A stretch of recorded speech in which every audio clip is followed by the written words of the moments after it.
I don't have long to get this down. Whatever it is that's happening to me is happening quickly, and if I put the telling of this story off any longer, I don't think I'll be able to tell it at all. Not that it matters much.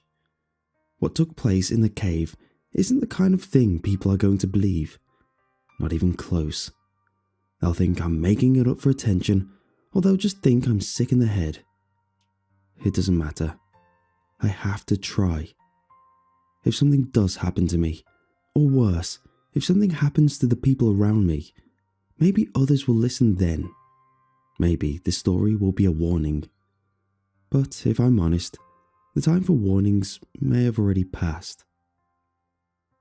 It happened on my honeymoon, New Zealand. If I had more time, I'd tell you all about New Zealand. I'd tell you about the wide open landscapes and the turquoise lakes that sparkle at the foot of the craggy mountains. But I can't go into all that now. I can't afford to get sidetracked. This isn't that kind of story. What happened to me happened deep in the Fjordland, a jungly, glacier-chiseled strip of coast that looked like something from the Jurassic period. It happened in the glowworm caves near Teanau. The glowworm caves are a must-visit. That's what everybody says. It's what my wife and I read as we were carving a path down through the South Island in our motorhome on our way to Milford Sound. And because we were in no particular rush to reach our end destination, we decided to pay them a visit. I remember that day vividly. The details stand out like lights in the dark. I remember parking up in Teanau and filling onto the boat with a bunch of other tourists. I remember being damp from the rain. I remember staring out of the steamed window as we cruised through the fjords, half listening as our tour guide spouted muffled facts through a microphone. When we reached the island the caves were on, we split into smaller groups, about 10 or 15 of us, each with our own guide. Ours yelled instructions at us over the crash of a waterfall, then ducked through a dripping brown opening in the rock face. The atmosphere changed as soon as we were inside those caves. There had been a lot of talking and laughter on the boat ride, but it stopped almost as soon as we entered the crevasse. Darkness and shadows took over. Sounds echoed, water crashed and roared through the fissures around us, while tiny lights illuminated our dim passage through the rocks. I could no longer clearly make out the faces of the people in the group. Everything was in a kind of half-light. We wound along a grated walkway, peering into the cracks and recesses while our footfalls clanged on wet metal. Soon, we were forced into a single file by a particularly narrow stretch of tunnel. My wife and I ended up at the back. "Watch your heads through this bit, guys," a guide's voice echoed somewhere up ahead of us. I stooped low, tracing one hand against the hard, wet ceiling above me, fixing my eyes on my wife's back. Tight, isn't it? Laura must not have heard me, because she didn't respond. Really, I'd been thinking out loud anyway, talking to distract myself from the nagging claustrophobia that was already starting to creep in. I've never liked narrow spaces. I needn't have worried too much though, because it wasn't long before the passage opened up again. In a few paces, we went from a 5-foot-high tunnel to a narrow, ceilingless cut. Darkness stretched above our heads, concealing the cavern's roof. The sudden height made me almost dizzy.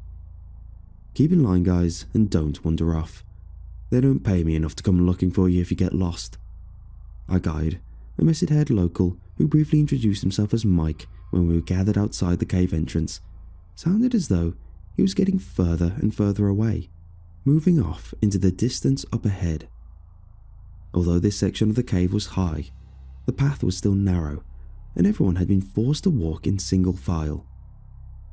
Laura's feet echoed along the walkway in front of me, water dripping. Lights either side of the trail cast giant shadows on the walls. I turned my head, an instinct making me glance back the way we'd come, but there was no one behind me. The walkway wound back through the cave, empty bar the shadows. I didn't like being at the back. It sounds stupid, but I felt vulnerable in a way. Observed. They'd made the cavern as tourist-friendly as possible, but I was still aware of the little fissures and cracks that hollowed out the rock on either side of me, veins snaking off from the main artery. I was also aware of just how old this place was. Ancient, in fact. I had the sense that we'd stepped into somewhere that had been closed off to humans for millions of years, only to be opened up again like an old wound. Walking through the clammy darkness, I shivered. Let's just see the damn glowworms already and get out. I picked up my pace. I'd been staring down at my trainers, watching where I was putting my feet, and when I glanced up again, I saw Laura disappearing around a bend up ahead. I was falling behind, too caught up in my own thoughts. I felt an itch down the back of my neck, and I glanced behind me, but there was nobody there. You're getting paranoid, mate. I faced forward again. The path in front of me was now empty. Laura must have rounded the turn ahead. Black rock reared up on either side of the narrow track. Water dripped. I could no longer hear the guide or my group, only faint echoes. I shivered again, picked up my pace some more. A droplet of water fell on the back of my neck, and it was only when I glanced up towards its source that I saw the figure. I felt myself go cold. The stranger was a long way up above me, half hidden in the shadows, perched on a little shelf of rock. I could see his shape and his dangling legs, but I couldn't make out any facial features, only the eyes. I could make those out easily enough. The figure above the path had incredibly bright blue eyes, and they pierced through the darkness towards me like stars. Now, I'd been walking at quite a quick pace when I glanced up, and somehow, despite the shock of seeing a person up there, I hadn't completely frozen. My legs had kept carrying me forwards, running on autopilot, and by the time my brain had registered what I'd seen, I was already past the point where the stranger was sitting. I carried on walking while my thoughts waged war with themselves. You didn't see what you thought you saw. I damn did. I bloody did. There was a man sitting up there. No, it was a trick of the shadows. You're just paranoid and... There's no way it was a trick. I know what I saw up there. I forced myself to stop walking, ignored the itch running down my neck, pulled in a deep breath, braced myself, and then turned to look behind me, angling my head up. Nothing. There was nobody above the path. Nothing. There was nobody above the path. I could just make out the little ledge where I thought I'd seen the figure, but whoever it was had gone. Only shadows remained. Maybe it was a worker, I told myself. It could have just been a staff member up there, doing some work on the caves. A second voice in my mind tried to pipe up and argue with this, but I wouldn't let it. Still feeling uneasy, I filed any doubts away and quickened my pace, trying to catch up with the main group. I walked fast without looking back. A couple of times I thought I heard someone behind me on the path, the soft, hasty patter of footsteps. But I told myself it was only the sound of dripping water. The rest of that trip passed like a blur. My wife asked me where I'd been when I finally caught up with her, and I responded by asking her if she'd seen anyone else on the path. She frowned. What, like someone from another group? But before I had a chance to say anything back to her, our guide was speaking again. It seemed we were at the last stage of the tour, the grand finale. A slow running river inside the cavern. A little metal jetty with a boat at the end. Black water, no lights. The plan was for everyone to board the boat, then we'd drift out and look for glowworms overhead. It'll be like looking at tiny blue stars up in the sky, a guide told us. You can't miss them. I could describe that trip for you in detail. I could tell you all about the pitch darkness and the twinkling pinpricks overhead. I won't though. There really isn't time. All you need to know about the final part of our visit to those caves are two details, two memories. The first was actually more of a sensation than a memory. As we clambered into the boat and drifted off over the black water, I had this sense, a very strong, impossible to shake feeling, that someone was in the boat staring at me. I don't mean another passenger or my wife either. I mean in the thick darkness, I felt like there was a disembodied face hovering inches from my own.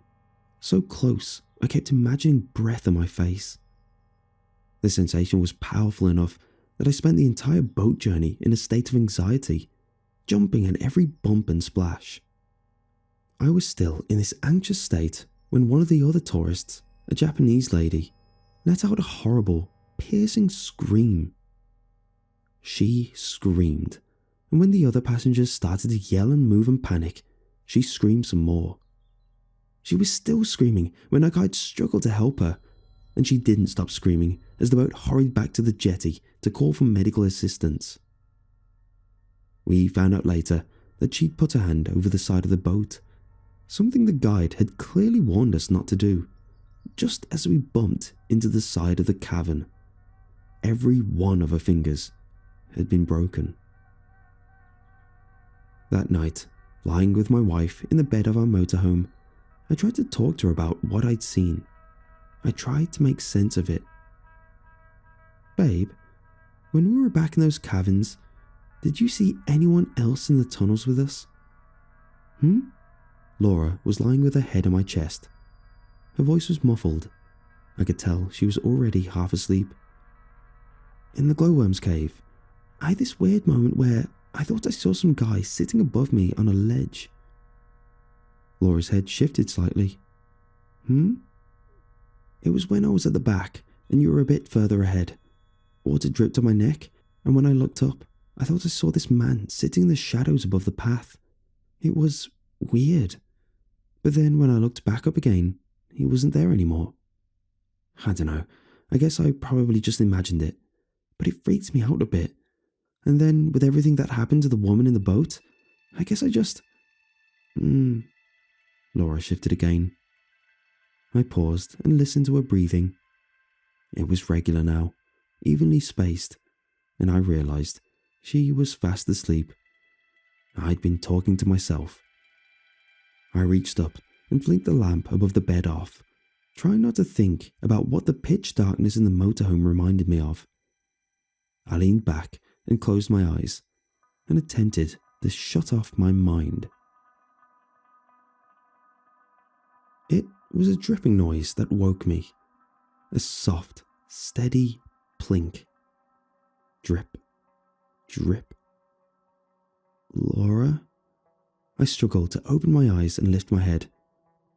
Laura, you left the tap on. But even as I said the words, I felt a fat droplet land on the skin of my forehead. Cold water on my face. My eyes snapped open. I was in the bed of my motorhome, twisted on my side to face my wife. Her eyes were shut, her breathing steady. Darkness surrounded me. The motorhome was a nest of grey-black shadows. I shifted in the duvet, struggling to sit up. Another droplet of water hit my face. Drip. I pushed myself into a sitting position, rubbing water from my eyes, and when I opened them again, I saw a man crouched at the foot of our bed. I screamed. It was the figure from the caves. His face was in shadow, but I recognized him straight away. His eyes burned in the dark like twin blue candle flames. His body was hunched like an animal's. As I stared in horror, he reached forwards and placed a hand on the edge of the bed, then lifted himself up and began crawling across the mattress towards me. I shut my eyes and screamed over and over again, just like the lady in the boat had done. And I didn't stop until my wife finally managed to shake me awake. Even after the lights were on and Laura had made me a cup of tea, I still couldn't relax, couldn't get back to sleep. I was unable to shake the feeling that someone was hiding in the darkness outside our motorhome, watching the windows and waiting for us to switch off the lights. I haven't been feeling myself. Not at all. Not since we got back from our honeymoon a couple of days ago. My wife thinks it might be jet lag, or maybe just the post-holiday blues. But I know she's wrong about that. I don't blame her. I haven't told her the full extent of my symptoms. It's not just tiredness or a lack of sleep, although that is part of it. It's not the headaches either. It's not the anxiety that's been burning a hole in my stomach for the past week. All of that contributes, but really, it's the feeling in my head I can't shake. It's like an itch that refuses to be scratched, like there's something on the inside of my skull, some shifting, wriggling presence that I can't get rid of. It makes me think of the glowworms, of what our guy had told us about them. I thought they were just innocent little bugs, but it turns out they're actually quite nasty. Predators. They produce these little, sticky ropes that they dangle from the ceiling of the caves like fishhooks. Then they lie in wait, and when a nice, juicy moth gets tangled up in their trap, they squirm straight down the end of the rope and burrow in the thing's eye, eat its brain from the inside out. Horrible stuff. I try not to dwell on thoughts like that, but it's hard, very hard. Lately, it seems like there's a lot of thoughts I can't stop dwelling on. Violent ones, urges, thoughts about hurting myself or hurting people around me, putting a knife through the neck of a colleague in our office kitchen, pushing commuters onto the tube tracks. Not like me at all.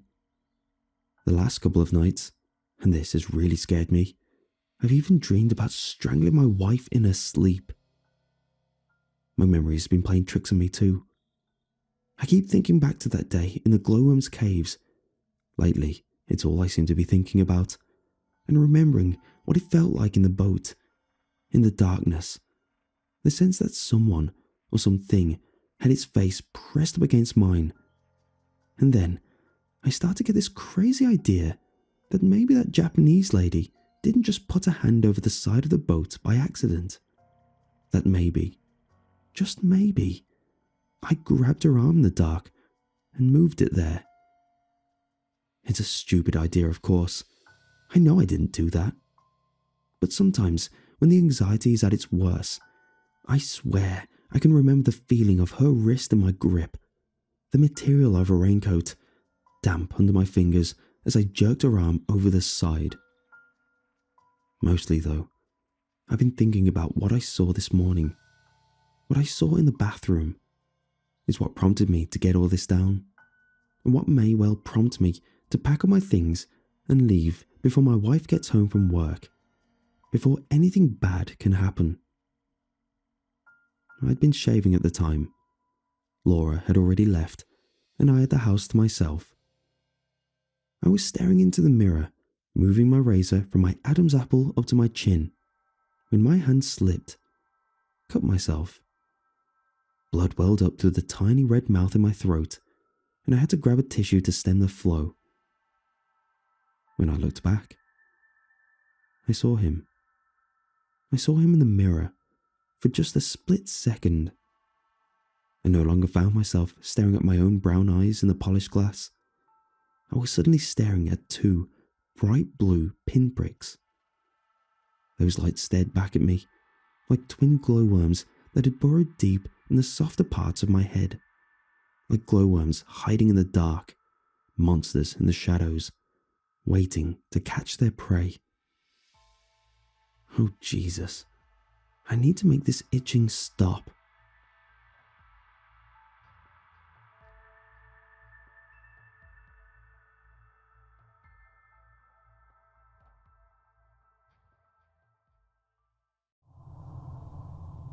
My wife, Adrian, has always been a sleep talker. I'd shuffle in bed, and all of a sudden, she'd be wide awake, saying something incoherent.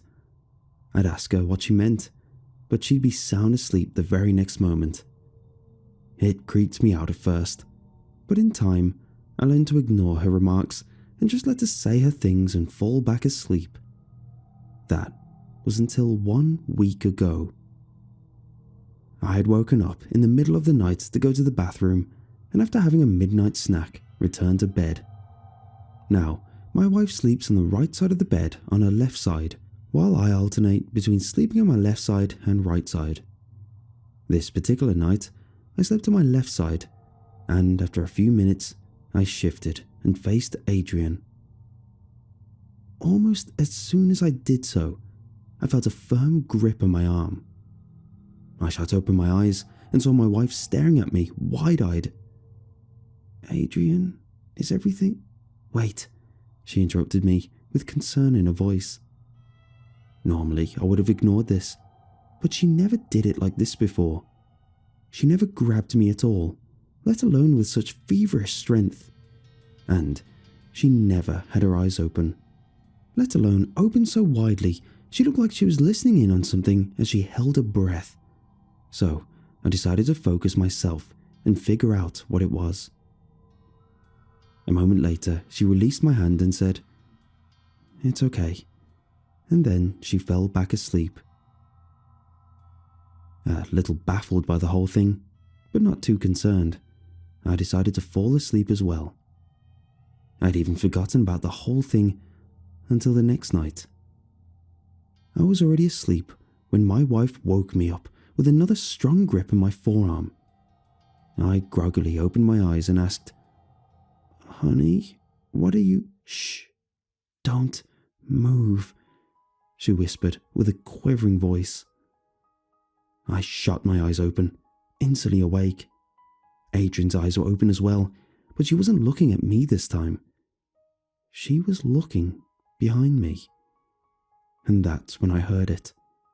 Soft, barely audible footsteps right over my shoulder, as if someone was tiptoeing on the carpet. I felt my heart begin to race faster. Should I just jump out of bed and call the police? What if the intruder was armed? The footsteps moved from my nightstand to the foot of the bed. Adrian followed the intruder with her eyes, never once blinking. Maybe the figure was about to leave, I thought to myself. My hope was short-lived when I saw Adrian's eyes slowly following the new batter of footsteps back from the foot of the bed to behind me again. The footsteps were inconsistent from there, sounding as if someone had made a step or two and then stopped, then went back, then returned to the foot of the bed, then back to the nightstand, etc. This went on for what I felt like was hours. I don't know what happened though, because the next thing I know, the glaring of the morning light and the chirping of birds permeated the bedroom, waking me up. I shot out of bed and realized my wife was not in there with me. "Adrian?" I concerningly said, running downstairs. She was in the kitchen making breakfast, the smell of fried eggs and bacon filling the air. "Adrian, are you alright?"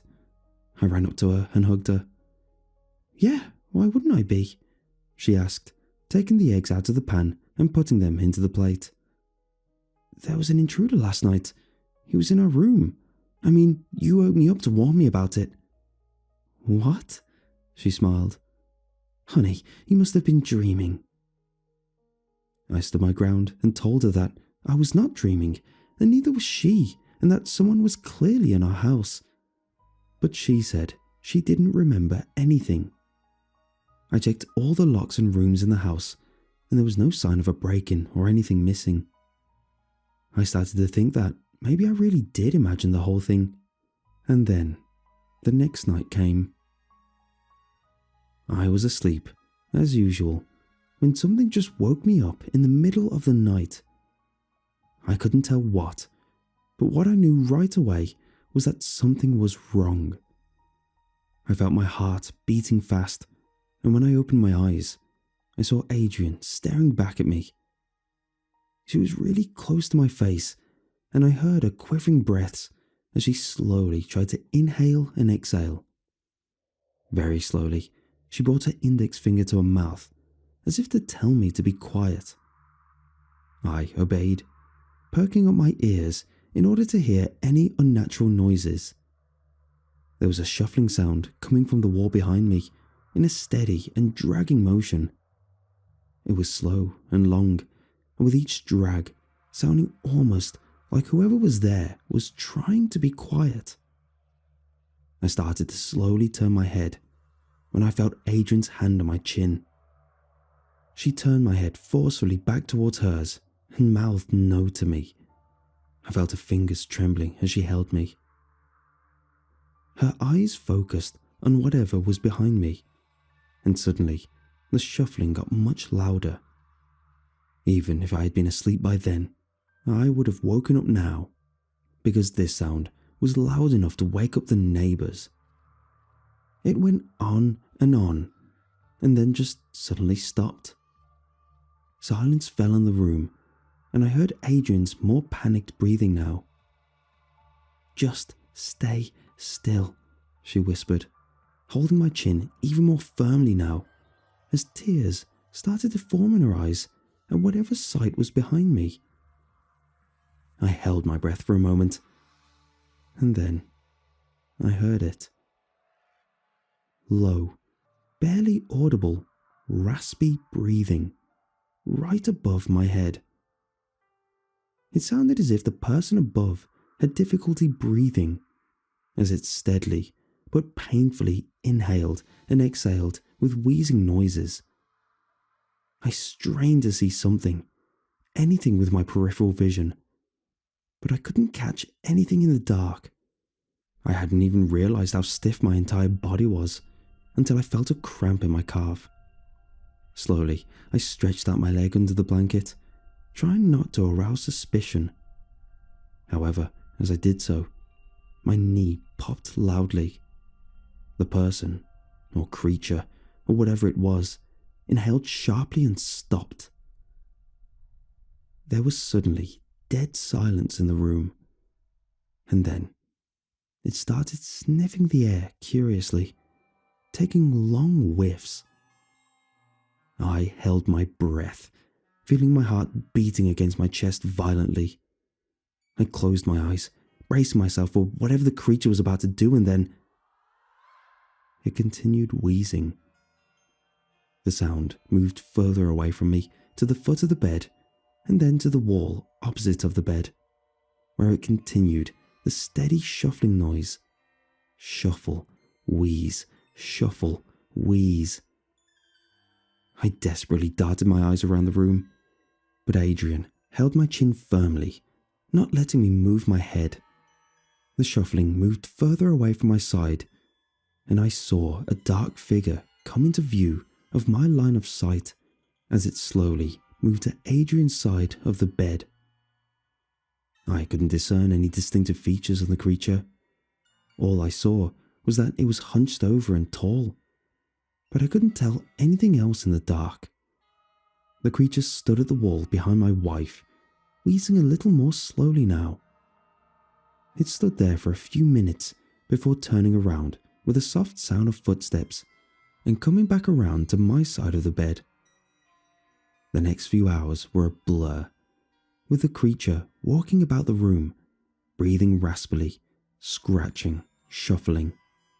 I must have passed out at some point, because again, I woke up in the morning. I immediately jumped out of bed to the dismay of my wife, who was still half asleep. "Joel, what's wrong?" she asked, propping herself up on her elbow. "There was something in here with us last night," I shouted, frantically looking around the room. "What?" She immediately got up, visibly distressed. "Don't you remember? We were both awake," I said, spinning in the room, looking for any evidence of intrusion. "Honey, what are you talking about? Are you feeling okay?" "Look, I'm not crazy. Something was in here last night with us. You really don't remember anything?" Adrian sighed, her previous look of fear turning into one of concern and patronization. "Sweetie," she said, "you've been working really hard lately. Maybe you just had a nightmare. No, it wasn't a nightmare, I snapped. Don't you understand? There was something here, goddammit. I immediately regretted having an outburst like that, because I could tell from Adrian's sudden silent treatment that my shouting hurt her. She got out of bed and went downstairs, and I was left feeling guilty and confused. I spent the day Googling sleep disorders, and the only similar thing I came across was sleep paralysis. I had double-checked every lock in the house, and since there was no signs of intrusion, I ruled out the possibility of a break-in. Something paranormal or unexplained was out of the question, so I simply figured I must have had a vivid nightmare or an episode of sleep paralysis. Night came, and Adrian and I went to bed, as usual. I was exhausted from the lack of sleep and overwork from the previous couple of days, so I mentally got ready for more sleep tonight. I woke up in the middle of the night, and this time I knew exactly what had woken me. My wife was firmly holding my wrist, so much that I felt my fingers going numb. She had the same wide-eyed stare as the previous night. Almost as soon as I opened my eyes, the shuffling behind me became audible, followed by the wheezing sound from last night. I stiffened my body, trying not to move an inch as the wheezing got closer. It stood right above me, and from the way the sound shifted from left to right, I assumed the creature was swiveling its head. It started inching closer and closer, Adrian's eyes following the creature slowly as it descended towards my face. The wheezing got louder by the second, until I heard it right in my ear. I felt the warm breath with each exhale and heard every crooked sound its throat produced. I closed my eyes and held my breath, silently praying that the creature would go away. A moment later, the wheezing removed itself from my ear and went towards the foot of the bed. I felt weight on the mattress as the creature sat down, wheezing more steadily now. Adrian and I maintained eye contact with each other, too petrified to move with this abomination in the room. The creature stood up and began wheezing more violently again. There was the sound of shuffling on the opposite wall as it got further from my side. It shuffled along the wall and slowly moved to the left side, going along the wall behind my wife.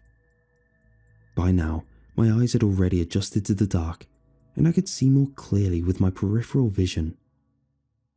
What I saw made me wish I hadn't opened my eyes. It was a man, or at least looked like one. It was shirtless, from what I could see, and had some sort of rag covering its private parts as a makeshift skirt. The head of the creature looked bald, and the skin, at least in the darkness, looked sickly grey. The creature firmly held both its palms on the wall, fingers spread out as if it was trying to get a good grip. It slid its palms across the wall, causing a steady, unnerving shuffling noise. Step by step, it moved to the left like that, its face almost pressed against the wall. The creature was right behind Adrian now, and when I looked at her, I saw her holding her eyes firmly shut, tears flowing down her face. She let out a meager whimper, and the creature immediately stopped rasping. It jerked its head to the left, sniffing the air curiously. It turned towards the bed, and I almost let out a whimper myself. The creature had no eyes. Everything else about it seemed human, but where the eyes should have been, there was skin stretched across the eye socket. It stood hunched over, wheezing and sniffing the air, and at moments standing completely still, as if listening for any noises. After a moment of not being able to find anything, it continued its unpredictable task of feeling the walls. It went on like that for a short time, until there was a sound so loud that it permeated the entire room. My phone vibrated upon the wooden surface of my nightstand, sending shivers down my spine. The creature immediately turned its head in the direction of the sound and let out a growl, which resonated with malice. It ran across the room, the heavy thudding of its feet reverberating all over the place, and stopped right in front of my stand. I heard its raspy breathing right above my head once more, as it felt around the nightstand with a cacophony of wheezes and growls. I prayed the whole time for the creature to not happen upon my face, as Adrian stared at it, her pillow visibly soaked from tears. When the creature didn't find anything, it let out a disappointed growl and trudged back to the wall, where it continued shuffling from left to right and vice versa. This went on for a long time, until I once again woke up in the morning. I shifted in bed and heard Adrian say, "Stay still." I jerked my head towards her and realized that she was still asleep.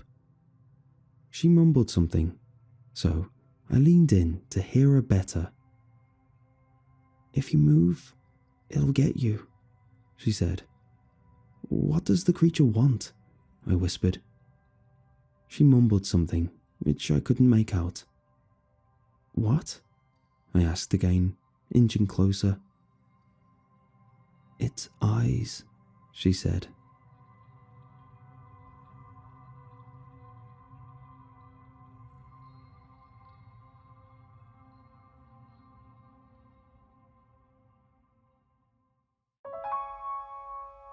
In late 2019, fires started around the continent of Australia. Not an uncommon issue, and has been a recurring problem that's plagued the place for many hundreds of years. What no one knew was how bad this fire was going to be. Over 2,500 houses were reported to be lost, over 8,000 buildings in total. Many lives were claimed, both man and animal, with a predicted over 1 billion animals perished. It has been one of the most earth-changing natural disasters in the last decade. A beautiful effect was the unification of the people, not just in Australia and the neighbouring countries, but from all over the world. Firefighters from many countries banded together to fly over and help. Many more volunteers vowed to pitch in, and many financial pots were put together to chip in support. Though I wish I could have been as brave as the firefighters that were fighting back the elements during the height of the fires, I resigned myself to my personal limitations and volunteered to join the search and rescue teams. There were no shortages of jobs, and very quickly I was pit together with a handful of fresh recruits to help clean through a small rural town that was one of the first hit during the devastation. Though many of us were foreign, our leadership fell on some more experienced rescue volunteers that were local to Australia. Motivated with only good intentions, we made our way to the site. The town was a mess. Charred remains stood where homes had once been. Blackened ash stained everything, an ominous obsidian. A few of the volunteers weren't mentally prepared enough and broke down at the sight of their first body. We all had to get over that very quickly. Something we were informed about, a side objective if you will, was a well that sat in the middle of this town. Apparently, this town was developed upon an Aboriginal settlement, and that well had a lot of sentimental and historical value, so to check on its well-being was added to our list of tasks, though it wasn't personally our highest priority, as we wished with all our hearts to find survivors above all else. Whilst the team scoured the grounds for clues of any living persons, me and a partner made our way to the centre, trying to get this side objective out of the way so we could all knuckle down on the more important task at hand. When we arrived, we were dismayed somewhat that the well, though it was made of solid rock, must have been weakened over time in the fires and had collapsed outward. A strange direction for the walls to have fell, but at that moment, odd physics wasn't something we paid full mind to. We wanted to turn back, but I had it in my head to check the rocks to see if they could be refurbished and assembled again. Something that I felt could have been a nice consolation to make up for the loss. What I didn't expect was to hear something strange as I approached. From the hole of which the well was built over, I could hear the faintest of whispers carry through the cavern. Adrenaline kicked in as I shot into action, piecing together one thing. A survivor was in the well, having jumped in to escape the infernos. I called for backup over the radio and had my partner wrap me up, ready for an abseil. By the time the others had arrived, I was ready to go in. It should have been easy. Anyone who knows about wells should tell you that what we should have been prepared for was an easy and quick in and out job. Drop in, grab whomever was at the bottom, and get out. Still, despite the confidence, we were still careful and used the longest rope we had. Overkill but comforting. Before long, I was abseiling into the abyss, and the earth swallowed me whole. Something which was straight away apparent was how long it was taking to reach the bottom. Meters and meters of rope slid by me as I sunk further and further into the ground. By the time I reached the bottom, the rope was nearly out. The radio just about made contact, and I informed them of such. It was taken as unfortunate but a necessary part of the rescue, and I told them I'd make the rest of the journey on foot. They replied with confusion until I pointed out that the well didn't just end with a pool or a damp chamber, but led into what appeared to be a dried out tunnel. What water used to flood these routes must have been flash evaporated by the fires. The last transmission I sent through was an important instruction. If they felt 2 sharp tugs on the rope, to pull me up as hard as they could. At that, I moved further in, and the signal died. From the bottom, I lost all sense of the people above, their mutters dying out the deeper I went into the cavern. They were replaced by the whispers. When I was at the top, I could not discern anything about the whispers, but in the thick of the tunnels, I could make out details more clearly. For a start, the whispers sounded like that of a child, possibly a boy, and whatever they were muttering on about, it wasn't in English. My mind raced with ideas of someone who was on vacation, having lived through such a traumatic event, and I hoped that the child remains above were not his parents looking for him. Another part of me thought that it was maybe a native, someone who knew about the tunnels and used them for a quick escape. These ideas swam around while I used my best sense of echolocation to try track the origins of the sound. The only light I had was a standard issue flashlight that came with a makeshift rescue pack given to volunteers. Though it was adequate for highlighting things on the surface, in the inky blackness of the underground, it was suboptimal to say the least. The walls of the tunnel was etched away with time, seemingly degraded with the flows of water long gone. However, the deeper I went, the more the etchings started to form a sort of pattern, and many meters in, they went from smooth to long veins of curves with detailing etched in.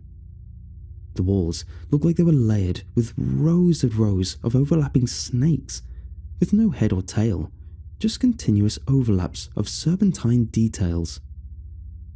Putting it away in my mind, I focused on my journey, edging closer and closer to the source of the voice. Since there was nothing else to focus on, my ears were sensitive to every sound in the tunnel. Drips echoed and left an impression in my mind of the darkness. My footsteps resounded with thumps, no matter how softly I tried to tread. But a sound which were alien to me were the grumbles that overlapped my sounds and the voice. At first, I thought it was just abnormal cave sounds, but the more I concentrated, the more a truth formed in my head that I tried so hard to deny. They sounded throaty, something that originated from a living creature. My dim light forced me to cling to the walls for direction. As long as my left hand slid along the serpentine walls, I knew I was going straight. The rock was cold but smooth. the dry scale details being so intrinsically carved that they were barely picked up by my sliding fingers. It was because of this consistency that I immediately picked up on something wrong the second my hand slid across something different. My senses were assaulted by not smooth, dry stone, but something slimy, soft, and warm. My heart jumped, and so did I, away from what my hand was on, and the wall jumped too. I flung around to briefly catch sight of my soon-to-be assailant, and nothing could have prepared me for the sight. My eyes were assaulted with a colour red, flaring all across its face and body. My eyes drew to its eyes, though it was hard to focus on both at once since they were so far apart. Its lips trembled before the fastest thing I'd ever seen from a natural source shot out of its mouth. I flinched and it slapped at my backpack, yanking it clean off my back at a force which nearly took my joints with it. Thank God for the cheap stitching of the straps. The tongue sucked the pack into its mouth, and while it mulled over if it was me it caught, seeming to not use its eyes that were glazed over like you'd see on many blind subterranean animals, I ran away as fast as I could. My breaths caught in my throat as I struggled to compose myself over the sudden rush of cardio. But after making my way nearly halfway back, I felt safe enough to stop and catch my breath, lest I black out from hyperventilation. Vying for my energy back to make my way to the surface, a reminder of my mission soothed into my ears. The whispers, fainter again from the distance, slid into my ears. Despite all my sense of self-preservation, my sense of duty came forth, knowing I came all the way to Australia to help in any way I can. My self-preservation be damned. And though it wasn't against the fire I'd mentally prepared myself for, and instead was something I could only relate to a monstrous frog, I made it my goal to save whoever was inside. My theory was that the child was trapped inside due to this frog thing and knew of the dangers of trying to escape on their own. I eased back down the tunnel, a plan forming in my head with each step I took. It wasn't hard to find where the creature lay. My flashlight still lay on the ground where it was dropped, facing off into the tunnel. I used it as an indicator to source where the creature was hiding. When I was only a few meters away, I put my back to the wall and gently eased towards the hidden opening. As soon as my fingers crossed the threshold where the creature hid, I balled my hand up in a fist and swung it straight into the creature's eye. It was huge and hard to miss, and let me tell you, though the eye had long since lost their vision, they hadn't lost their pain receptors, and whatever it was that hid in there slinked away deeper into its opening, but not before its tongue shot out one last time in a panic and honed in on the flashlight, swallowing everything around me in darkness. I took this opportunity to push forward, making the most of the linear nature of the tunnel, and ran deeper to close in on the source of the whispers. By now, the whispers had developed into whimpers, probably from the sound of commotion breaking the peace of the silent tunnel. With everything out here that I now knew of, and maybe things I didn't, I wasn't surprised that whoever it was hiding away would be scared of anything closing in. Further along, there were a series of gaps in the wall leading into smaller chambers. Though I got it wrong a few times, I eventually found a small crevasse that held the source of the crying. In the still darkness, I muttered words of encouragement, trying to sound as soothing as possible, knowing that, though my words were alien to him, my tone wouldn't be. But before I could give persuasion for him to move into my arms, a sound filled the silence. A wet, sloppy splat that echoed every few seconds. A consistent sound that was easing closer and closer. At this, I hushed and urged the child to do the same. They bounded closer and closer and closer. I hoped with every morsel of my being that it had just bounced right past. But it didn't. It stopped right outside the opening, and I pressed myself against the wall, hoping to anything that it would not come in. However, the child didn't have the same reservations, and started to whisper once more. This seemed to satiate the creature outside, which started to make a few gagging sounds, before retching something up on the floor, then moving on. I looked down, and the dim silhouette made me recognize it as my backpack, half digested. It had emergency food in it, and the child slopped them up greedily. The creature moved deeper into the tunnel, possibly in search for me. I knew this was my one chance of escape, and I was determined to rescue the child. So, while he was scrambling for food, I scooped him up and ran. He immediately started screaming and wailing. I knew he was probably hungry and hated being taken away from what was probably his first meal in so long, but I also knew that there was plenty of food on the surface, so I put that guilt as a necessary evil to ensure we could both escape in one piece. The screams triggered the attention of whatever was moving away, and the rhythmic bounces that were once slipping away came towards us at full force. Every few steps I took, the creature bounced towards us. I had no idea how to tell the pace of its movement, my only indicator being how close it sounded. And a daunting realization was settling in as I ran, that it was getting too close for comfort. Before I felt exhaustion about to take away my ability to sprint, I made it to the rope, which glowed in the open light overhead. By now, the child was kicking and screaming, trying to scramble away. Poor thing must have felt mortified that he was going to be eaten or something. All the while, the creature hastily chased. I tugged the rope twice and held on the best I could, not having time to wrap it around me. No movement. Fear sank in, knowing that time was not on our side, so I tugged over and over and over again, the code be damned. Before long, there was movement, and we were being whisked up, away from the cavern, the creature, and the strange, serpentine tunnel. The light was fading ahead, and the voices above were a murmur of confusion, probably because of the childlike screaming slowly emerging from the tunnel, and my panic shouting. Don't worry, mine wasn't the childlike screaming, though the people at the top would probably challenge that. By the time we reached the top, it was just me screaming, and the child quietened down. It took longer than I'd care to admit for them to calm me down. My composure from earlier breaking down in the safety of the outside world.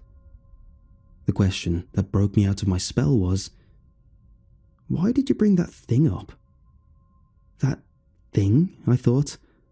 That was a child, a survivor out of the many who did not have that luxury.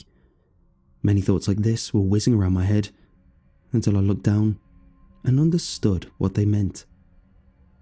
In my arms was not a boy, but a dried up husk of some kind.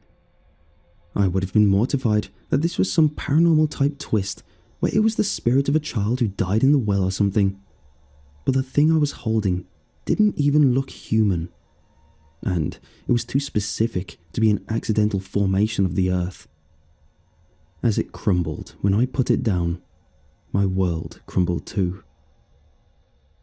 I needed to be taken away, as I worried many of the people I was with.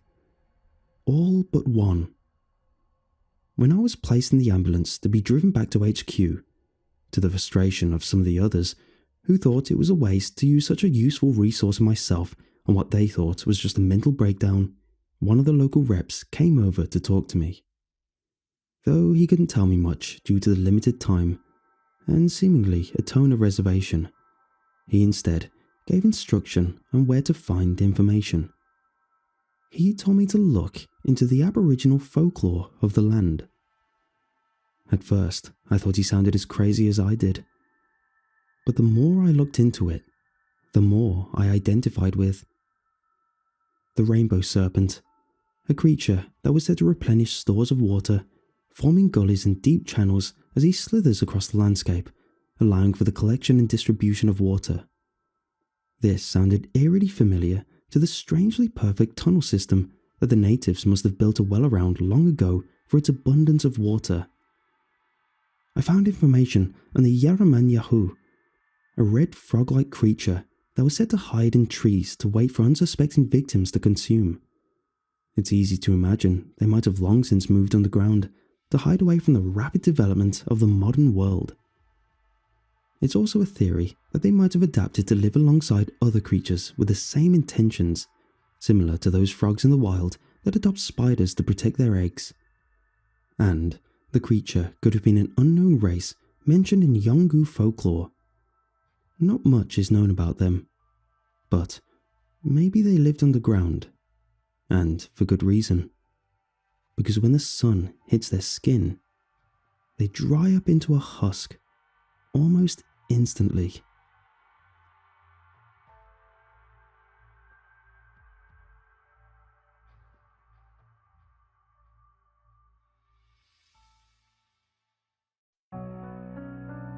January 3rd.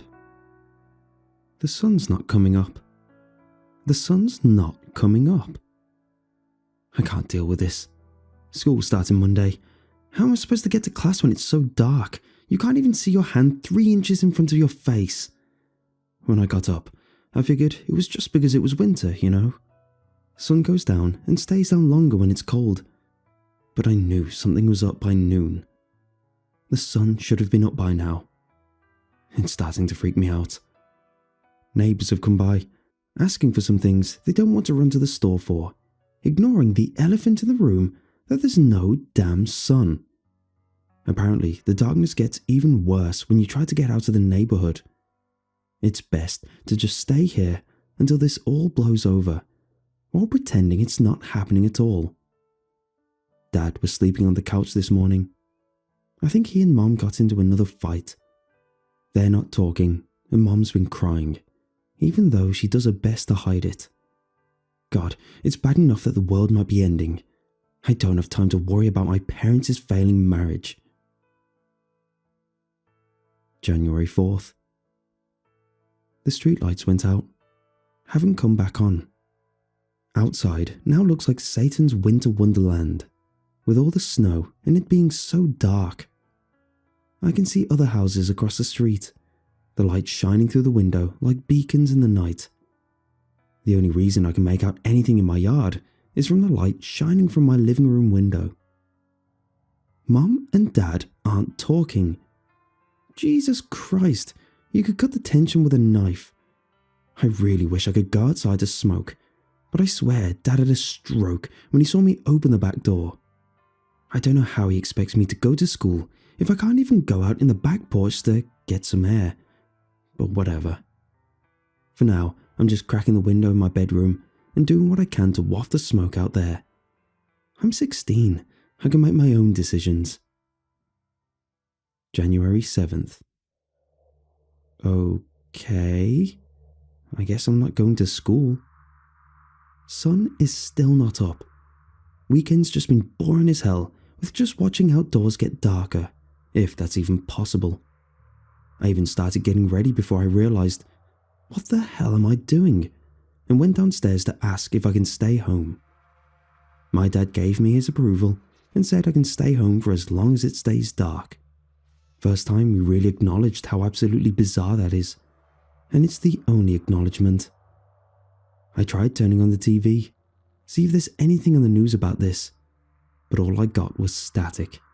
Couldn't even connect to any local channels. It's all snow. Phone's dead too. I tried calling Isla and Lydia and got nothing. Not even a busy signal. It worked last night when I talked to Lydia. She lives just a few blocks away and it's dark there too.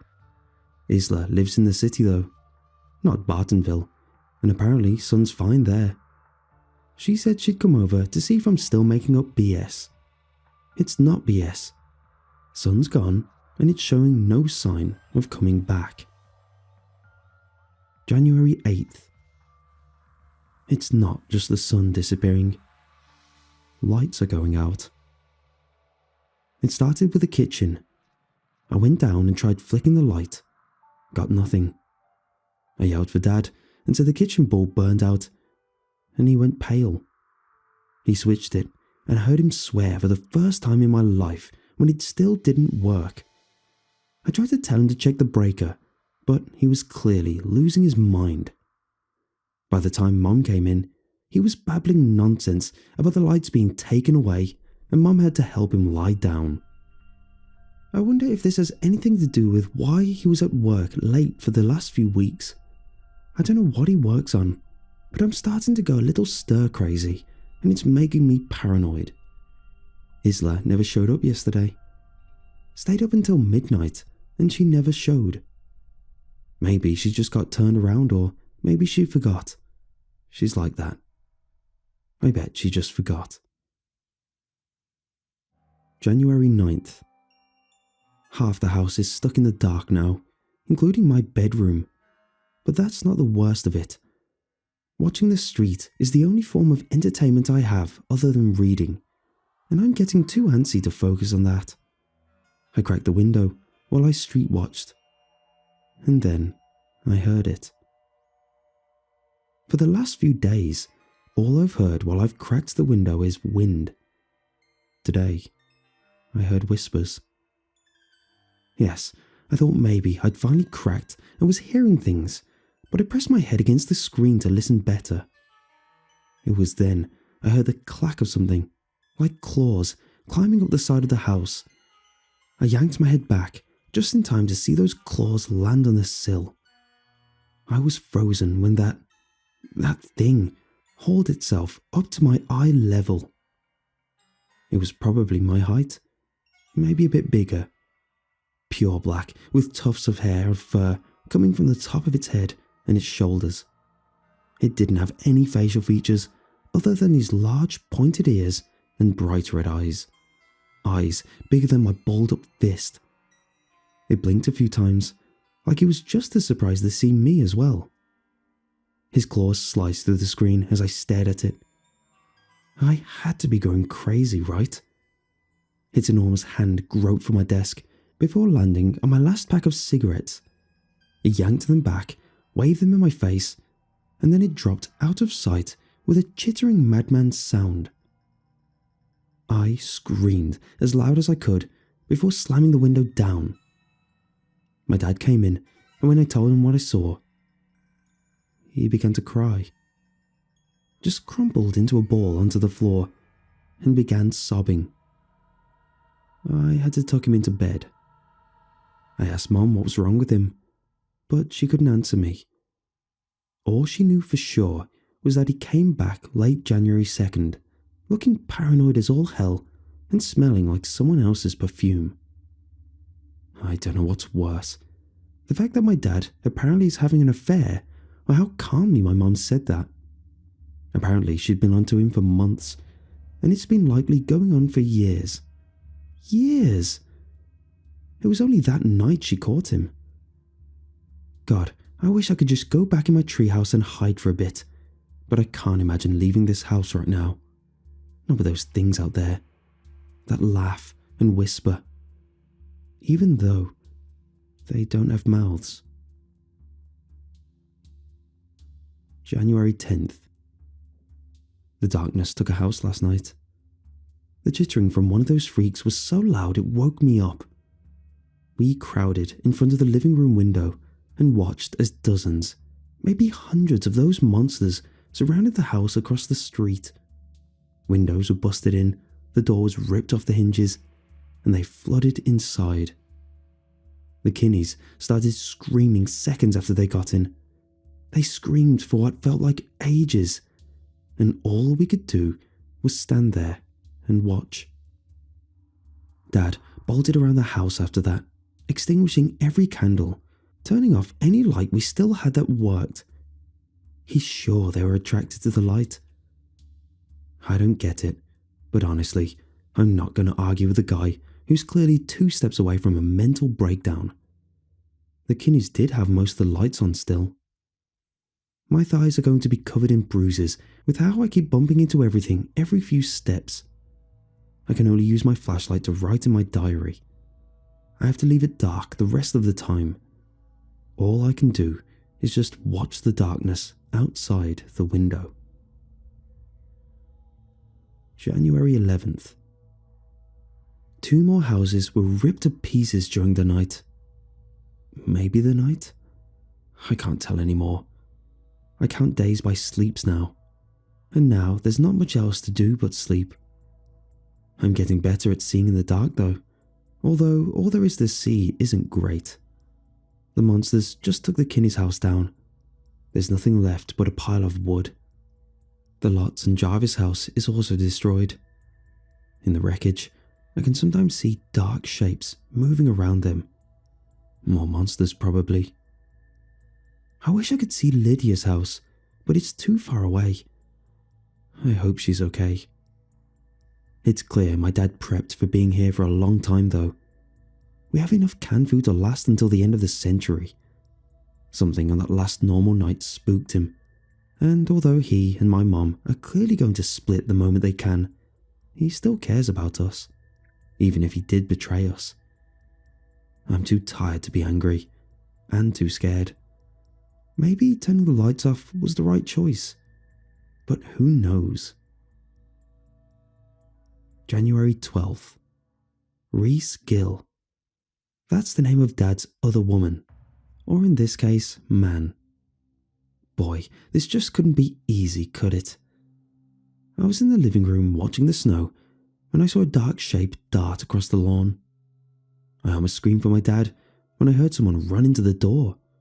But then I heard a voice. God, please let me in. I don't know what made me turn the knob, but the guy nearly flattened me in his panic to get inside. The side of his face is all raked up from something's claws, and right after I closed the door, I heard something else slam against it, followed by an angered scream. That thing was right on his heels, and I didn't even see it. My dad admitted it all to my mom in the other room when Reese practically fell in my dad's arms, sobbing about how they weren't just seeing things. Mom came out after a few minutes alone, dry-eyed and holding a first aid kit. She patched up Reese's face while Reese explained what had been happening all over the block. The monsters, or shadows as he called them, are in fact attracted to the light. Dad was right, but they also like heat. Reese saw a few of them curled up around a burning house like a bunch of dogs in front of a fireplace. They didn't bring the dark though. The other thing did, as he said it. Dad and Reese refused to explain further, but apparently that night they saw something. Something unknown. I'm praying for the sun's return soon. Dad turned the heat off, and we're all bundling up. January 13th.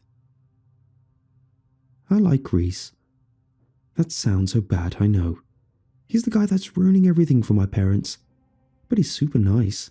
He's helping board up the windows, so as little light and heat escapes, but leaves peepholes for me to keep an eye out. He's trying to keep the mood up by bringing up his travel stories. Apparently, he went all over Europe for a summer vacation after he graduated. If I'm ever interested, he recommended the best spots apparently. I'll take going anywhere to get out of this damn darkness. I think even Mom likes Reese, or at least is playing nice. There's no room to be a dick or the world's potentially ending. And Dad? He looks happy when he's with Reese. Happier than he ever looked with Mom. Damn, if I keep crying all over my diary, I'm going to make the ink bleed. I can practically see it in the dark like a cat now. Although Reese gave me plenty of new batteries for my flashlight, so my handwriting's actually readable. January 14th. The monster that stole my cigarettes came back. I know it was him because he's made the butts into a creepy necklace. Dickhole. I could use a smoke. He was just peering in through the slats of my window's barricade, tapping on the glass with his claws and making more weird warbling sounds. Reese showed me his gun. He says if the monster tries bursting through, he'll make sure to put it down. I've never felt so relieved. In the meantime, I'm calling it Nick, short for nicotine, and I'm sleeping in my parents' room. Well, Mum's room.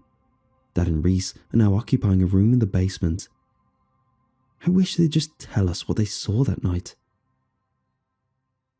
January 15th. Nick got in. Damn. I don't even know how. I just heard Reese and Dad scream and came down to the basement to find Dad bleeding everywhere and Reese trying to put a bullet in Nick's head. He missed twice and ended up pegging it in the arm once. It bolted back long enough for Reese and I to drag Dad to the main floor and shut the door. Nick is stuck in the basement and he can't get up here, but I do hear him pacing up and down the stairs. Dad's really messed up. Mom started praying when she was patching up his neck. He looked super pale still, and he's going in and out of consciousness. Reese is holding onto his hand, and he's bawling his eyes out. I think Dad's dying.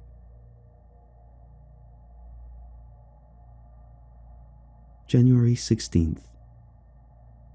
Dad's dead. He passed some time. Well, I don't really know when. Clocks have all stopped and haven't been going for days. It's like time's not even real anymore. It's just an eternal night until we all die. I peered out of the window to see the front yard's got a few more bodies in it, all pretty badly shredded. But I recognise Lydia's hot pink coat anywhere. I think the rest of the bodies are a family, but I can't tell. I won't be able to either, probably, even if I could get up close to them. We're all going to die. Mum's just laying in bed, and Reese has counted his bullets in between his sniffles.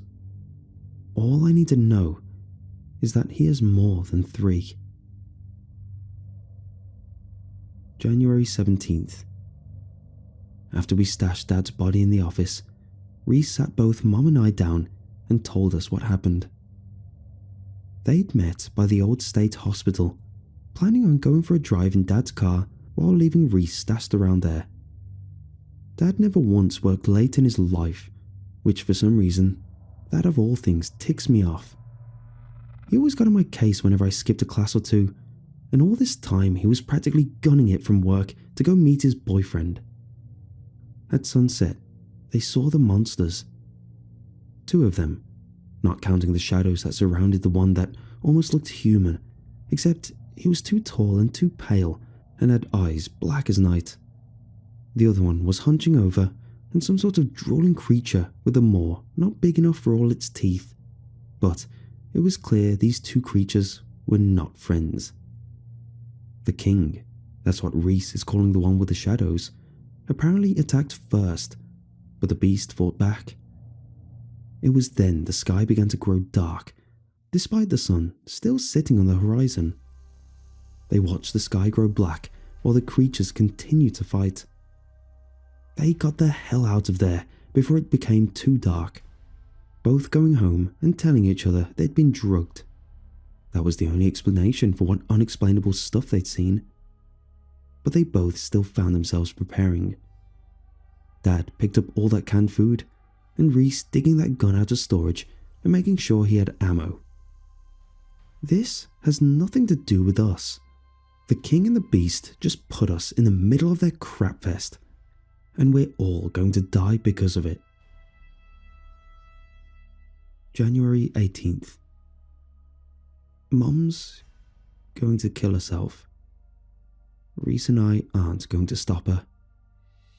There's not going to be an end to this night. Mum knows this.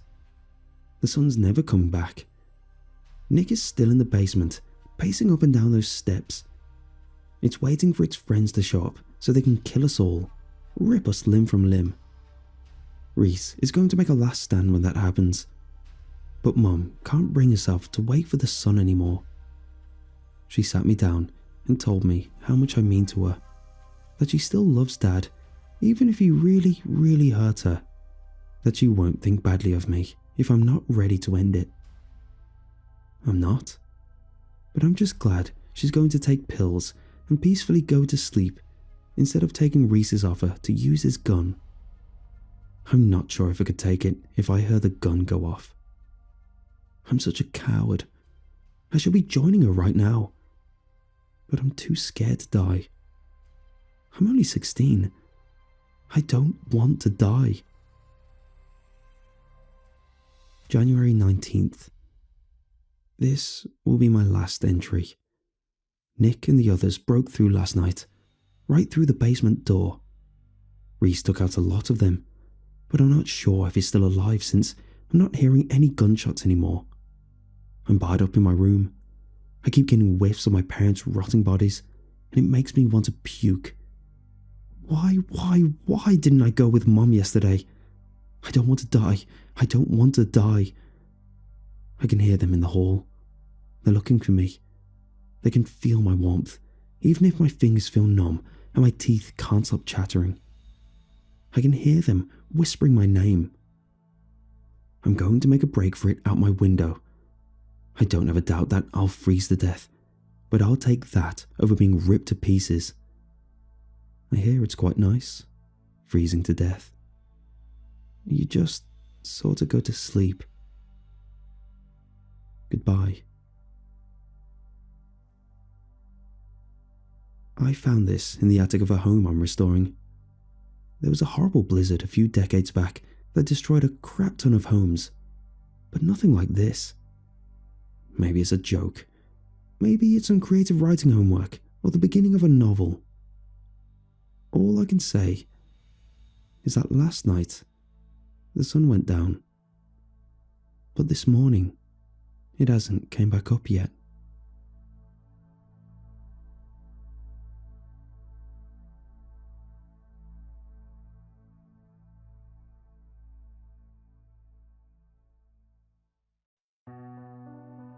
I sat watching Brent sleep, knowing what a waste of time it was.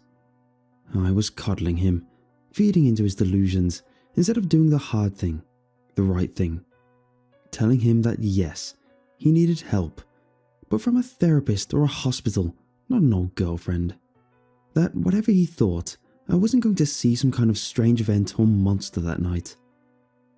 He lay snoring peacefully in the same bed he'd had back when I dated him 3 years ago. Most of his furniture and decorations were the same actually, and it awoke a disorienting mix of nostalgia and discomfort from seeing familiar things in an unfamiliar apartment across the country from where they had been when I had seen them last. Reflecting again on the last couple of days of hurried travel preparations, the flight out, the expense of it all, I found myself questioning again what I was doing there. When Brent had moved out to the West Coast for grad school, I was the one that had chosen to end things. I didn't want to move, and I didn't see us working well long distance. It was hard, but I had made my peace with the decision a long time ago. And the truth was, while neither of us were dating anyone at the moment, I didn't feel any desire to get back together with Brent. We had both grown up and moved on, and while we didn't talk often, we had developed a comfortable, long-distance friendship that had made his phone call 2 days earlier a bit of a surprise, but a welcome one. "Hey Cassidy, how are you doing?" My initial automatic response of something like, "Hey, I'm doing good, how are you?" died in my throat as I realised how he sounded. I'd known from his voice it was Brent, but I'd never heard him sound like that. He sounded defeated and exhausted, but more than that, he sounded scared. My first thought was that he had been in an accident or gotten arrested for something terrible, though I couldn't imagine what that would be. I'm okay. Brent, are you okay?" After a pause, "Not really, Cass. I've got some kind of problem. It's going to sound crazy. Maybe it is crazy, but I don't know who else to talk to about it. My folks would just freak out and accuse me of being on drugs, which I'm not, and I can't talk to the people I know out here about it. I know I don't have any right to ask, but you're the only one I trust with this. Can you come out for a couple of days?" My mind was racing. My gut instinct was to tell him no. I had work. It was too short notice. It might be weird, and it would be super expensive. But I knew Brent. He was a good guy. An honest guy. And he didn't like asking for help unless he really needed it. Okay, yeah. But first tell me, what's going on? I think someone is invading. Is coming into my apartment uninvited at night. I've got camera footage of it, but I want you to see it before I try to explain. See what you think. I know this all sounds very mysterious, but I swear I'm not on anything, and I don't think I'm crazy. He sighed. But I also know the old saying about crazy people never thinking they're crazy. So that's why I want to talk to you, to show you. If you tell me I'm wrong, that I need help, then I'll trust that, get treatment. If I'm right, maybe you can help me figure out what to do about it. I felt my stomach twist uncertainly. Brent, do you think your apartment is haunted or something? Because I can already tell you that... No, I don't think it's haunted. Well, the video shows a person. I really need to show you the video, okay? I won't be able to explain everything well over the phone or internet. It'll make me sound crazy if I try. So, will you come? Yeah, I'll come. Brent had picked me up from the airport the next morning. He looked pale and tired, and he had a yellowing bruise on one cheek. But other than that, he looked like his old self. We hugged and then drove to a restaurant closer to his apartment. He'd said he wanted me to be comfortable, so he was sticking to public places until I had a chance to make sure he wasn't some kind of lunatic. I don't think that. I patted his arm. Look, I know after what happened with your sister, you're afraid your parents will think you're some kind of junkie or, well, suicidal or something. But I know you're not, and they probably would too. You're not Deidre. She had a lot of problems for a long time, a lot of pain, and a lot of substance abuse trying to stop it. You're like the most normal, stable person I know. I grinned at him, and he smiled back uncertainly. Yeah, I know. I think I know. But then this all started happening. He looked distant for a moment, and then pulled himself back to me. The first thing was when the man punched me. He gestured to the bruise on his face as he began. I was coming out of Cutter's Grocery. It's a little weird place not far from my apartment, when this dude comes up to me. At first I thought he was going to try give me a flyer or maybe ask me for directions, but then I saw he looked angry. Not just angry, like really mad. Before I could really process what was happening, he had gotten into my face and was yelling. It's you, isn't it? I recognize you. I started backing away, but he was right on me, and I wound up just backing into a car's bumper. What? I don't know what you're talking about. You got the wrong guy. This only seemed to make him angrier. No, you son of a gun. I know you. You're him. I was starting to get scared and mad myself, but I was trying to avoid a fight.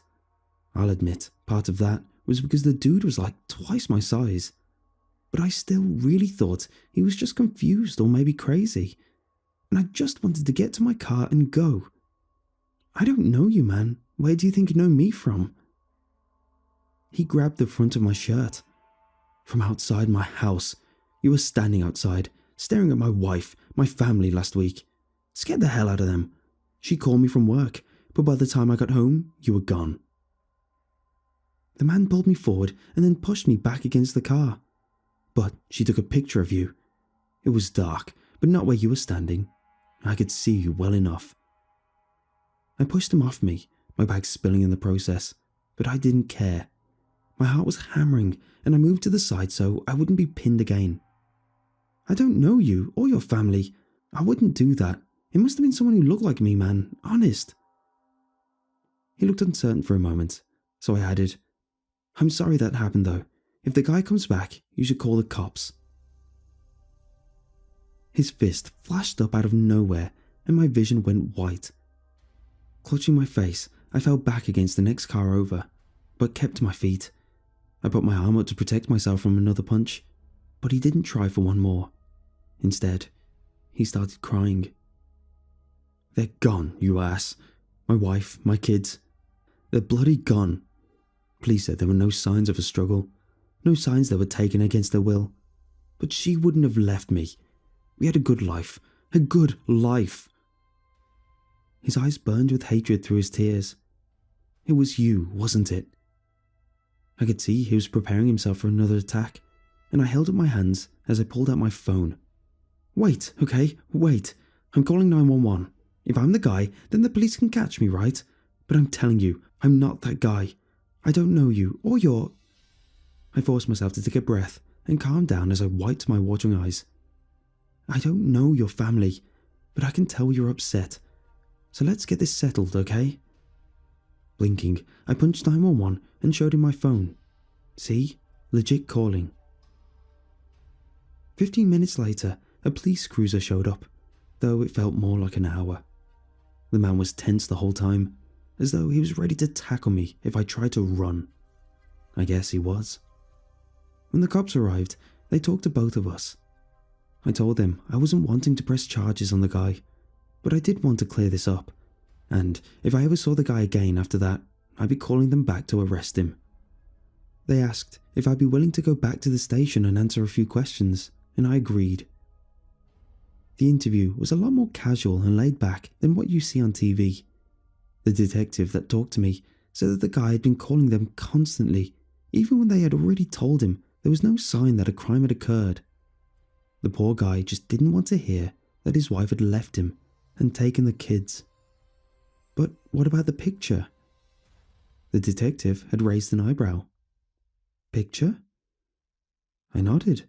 "Yeah, the guy that punched me.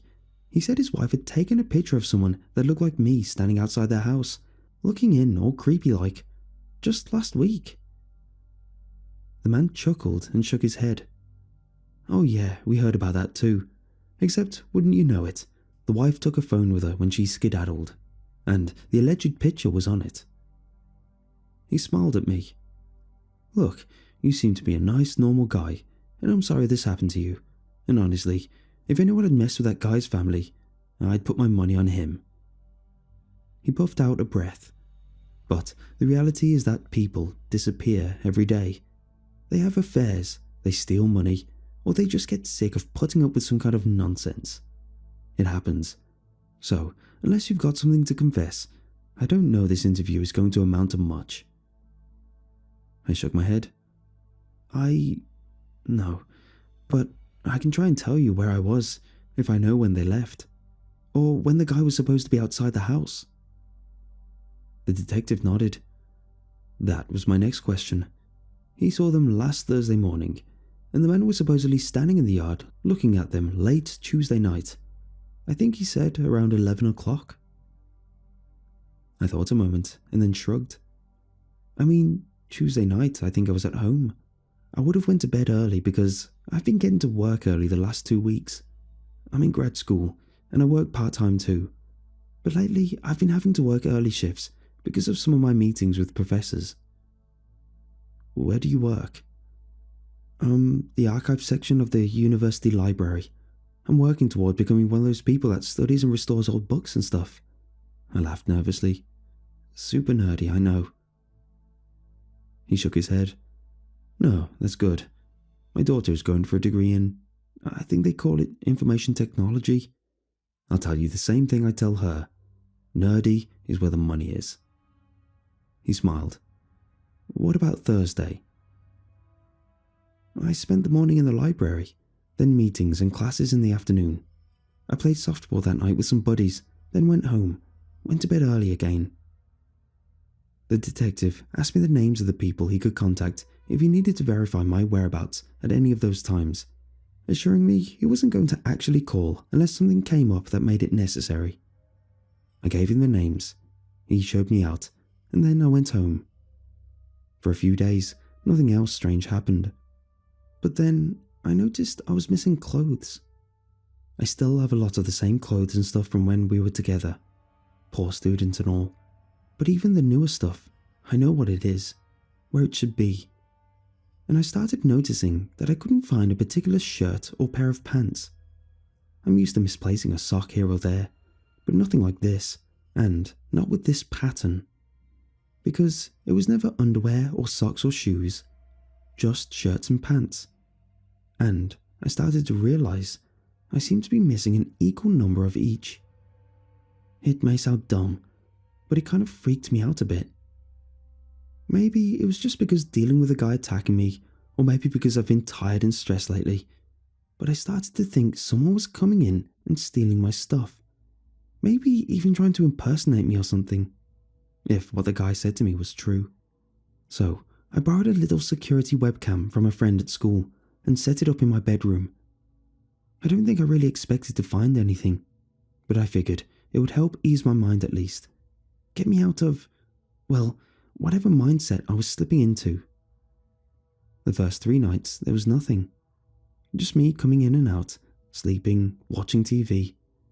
It kind of freaked me out at first to see the camera watching me, but it was on a new account that I had set up and only I could access. And after the first couple of days, I got used to it. I didn't even remember to check the 4th night's footage until I was about to go to sleep the next night. Brent looked visibly paler as he fiddled with his phone. I saved a clip of what I'm talking about on my phone. Look at it. Tell me what you see. He handed me the phone, and I saw it already had a video pulled up. Hitting play, I watched the 5-minute night vision clip of Brent sleeping. He did jerk and twist some early on in the video, and that caused the sheets to pull down and his t-shirt to ride up some. Maybe it looked a bit weird, but I figured it was just him having a nightmare. And aside from that, everything looked normal. I tried to hide my worry as I looked up at him. I saw you twisting around some, like you were dreaming, but that was it. Was there something else I missed? His eyes went wide. No, wait. He grabbed the phone back and played the video again, watching it while angling it where I could see it. At various points, he would say things like, "Do you see anything there?" Or, "There, what about that?" Every time, I would just sadly shake my head.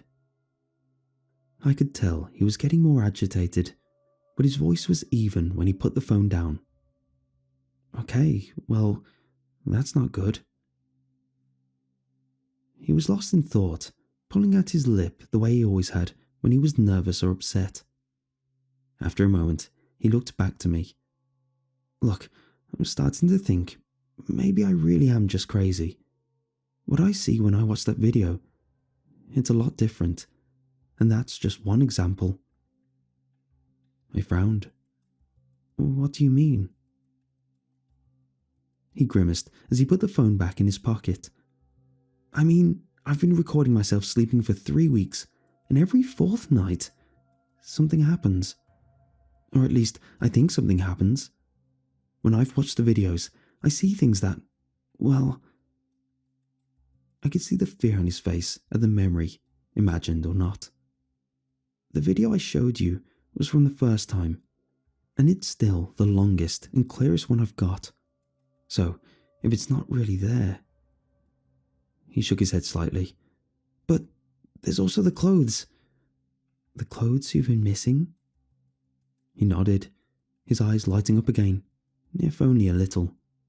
Yeah, I started keeping closer track of them, and every 4th day I seem to be missing a new pair of pants or shorts and a shirt. That matches, well, it matches what I'm seeing in the video. I put my hand on his. Why don't you just tell me what you think the videos show? His eyes narrowed as he pulled his hand away.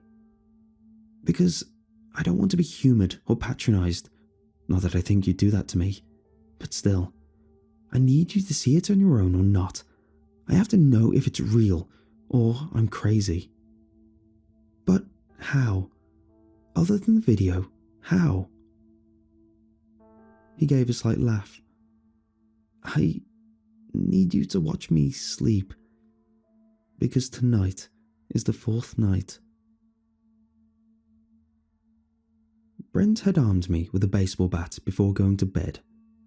He apologized again for me going to all this trouble, told me again how much it meant to him, that he realized it was likely he was just having some sort of breakdown, and that was the only reason he was okay with me being in the apartment during the fourth night. Because, he said sadly, it was probably all just in his head. He had taken something to make himself sleep, but it still took a while before he finally drifted off. And while I had taken a nap earlier in the evening, I was feeling myself beginning to fade by midnight. It had been a hard, stressful couple of days, and Brent was moving around again. Watching from closer up and in person, and the bedside lamp on, I could see more clearly than on the video. Like before, his shirt started riding up as the sheets drifted down, exposing his bare stomach. But it looked strange and artificial somehow, like a ghost movie where unseen hands are moving things instead of them just sliding around because of Brent's own movements. I felt my heart beating faster and chided myself. I was tired and spooked, that was all. There was nothing. A pair of hands suddenly erupted silently and bloodlessly from Brent's stomach. His body jerked again, and the hands were followed by arms and the top of a head. I stood up and started backing away, my mouth open to scream, but no scream would come out. In fact, I couldn't hear any sound at all, not even the scraping of my shoes as I backpedaled into a corner. The head that freed itself from Brent's stomach was identical to Brent himself. The second head's eyes glanced around, raking over me without seeming to notice or care. As the shoulders and elbows cleared the surface of Brent's rippling skin, the hands braced on the bed for leverage as a man continued to pull himself free from Brent's shuddering torso. The entire process probably took less than a minute, and in the end, a naked shape that looked just like Brent climbed off the bed and went to the nearby chest of drawers. Staring in horror at the man's back, I noted dimly that he was perfectly clean and dry. There was no sign of blood or other fluid. Similarly, Brent himself seemed unharmed, with no trace of what had just occurred showing on him or the bed he still slept on. Looking back to the intruder, I saw he was pulling on a pair of shorts and a t-shirt. I recognized the shirt as something I'd given Brent the last birthday we'd had together. I wanted to say something, but I was too terrified, and the silence still pressed down on the room like the strange gravity of a black hole. I just needed to stay still, and hopefully he would just leave without looking at me. As though hearing my own thought, the man turned toward me as he finished pulling on the shirt. He really was indistinguishable from Brent, except for his eyes. Where Brent's eyes were kind and intelligent, this thing's gaze was hard and terrible, with a yellow glimmer that came and went as it smiled at me. I felt myself shudder. Raising a finger to its lips briefly, its voice penetrated the unnatural stillness when it spoke. The sound was harsh and guttural, like the first words of someone who survived a hanging, but I could still hear each syllable clearly. There is only one of us. It stared at me a moment longer and then turned toward the door. I began shaking uncontrollably, and it was several minutes after I heard it leave the apartment before I was able to stand and wake up Brent. He was groggy at first, but snapped awake when he saw how upset I was. I told him what had happened, and at first he looked oddly relieved. But as I told him about the other thing looking at me, speaking to me, his eyes darkened with concern. And that's all he said? All he did? I nodded. Yes, that's all it did. Then it left. I was still shaking, but talking about it had helped. Do you know what it meant by, there is only one of us? Have you heard it say anything before? Shaking his head, he got out of bed and picked up his phone. "No, the camera doesn't do audio, but we should have the footage of tonight I can pull up. It uploads to the cloud every few seconds." He sat back down as he pulled up the video feed and began scrubbing through it. He glanced at me. "This was just a few minutes ago, right?" "Yeah, should be within the last 10 minutes. He stopped the video 10 minutes back and let it play. On the screen, Brent began to jerk and twist, and I felt my nails digging into my palms as I forced myself to keep watching. I didn't want to see it again, but I needed to. I had to. I started trembling. Wait, this isn't the right night. Nothing's happening. Brent looked at me, bewildered. "What are you talking about? I see him coming out of me, just like I see them coming out of me every fourth night now. You don't see it?" I shook my head, a tear rolling down my cheek. "No, I know it happened. I remember it. But that's not what I see on the video. It doesn't look like anything but you moving around some." I snatched the phone from him. "This has to be wrong." I stopped as I saw myself stand up at the edge of the camera's frame, standing up several seconds after I had it in my memory, and instead of retreating to the corner, I was turning to look at the camera. Looking at the camera as I smiled, holding a single finger to my lips. I left Brent's apartment just a few minutes later. He begged me to stay, to try and help him figure it out, but I couldn't. I was too terrified and I had no idea what was going on. I told him I'd call and check on him in a few days, and that he should go to his family about it. His family, or a psychologist, or maybe a priest. I didn't know.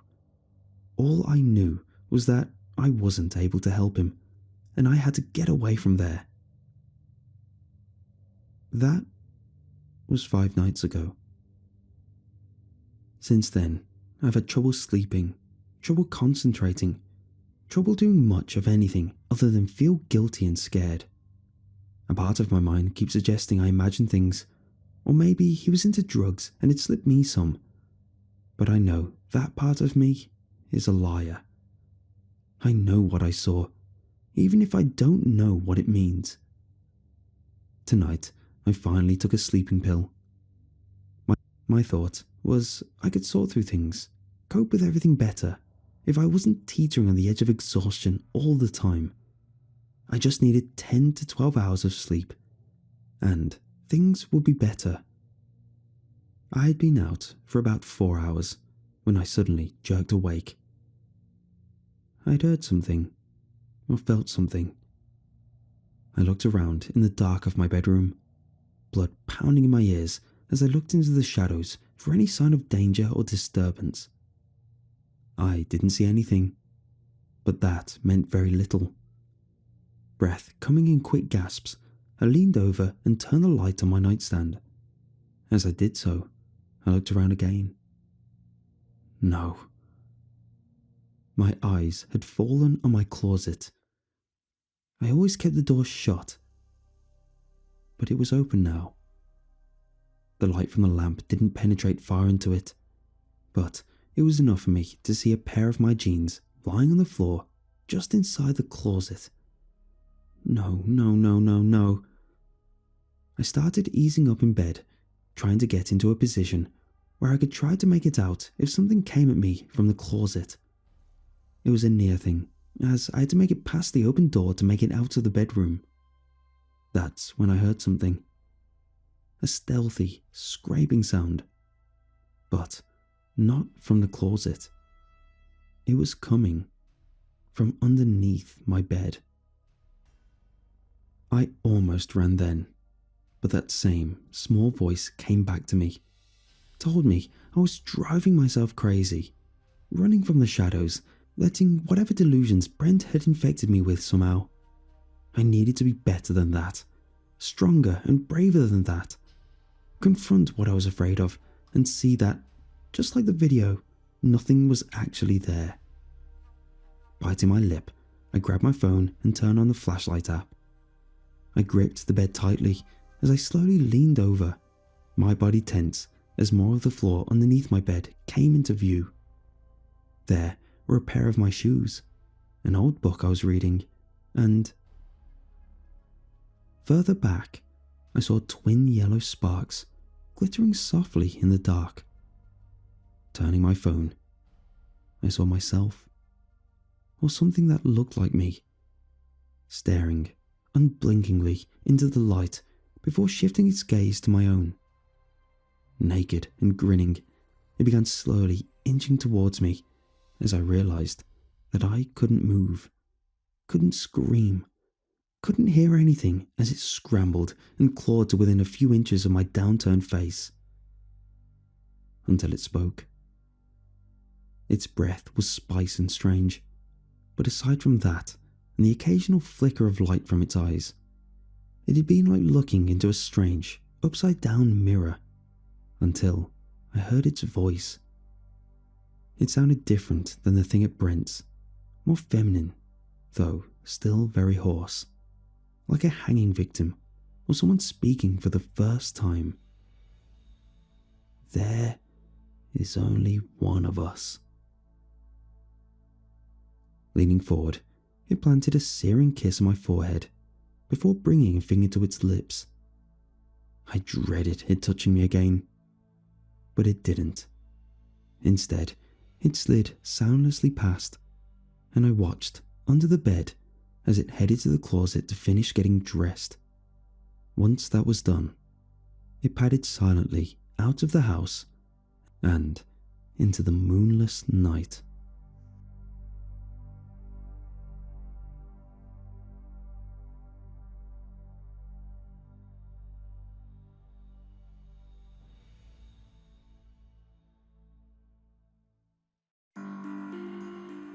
Now that we're finally all here, not that I'm naming any names, George, let's raise a glass to good friends, good times, and good memories. Wish we had better weather, but at least we got a solid roof over our heads, a decent fire, and a good brew.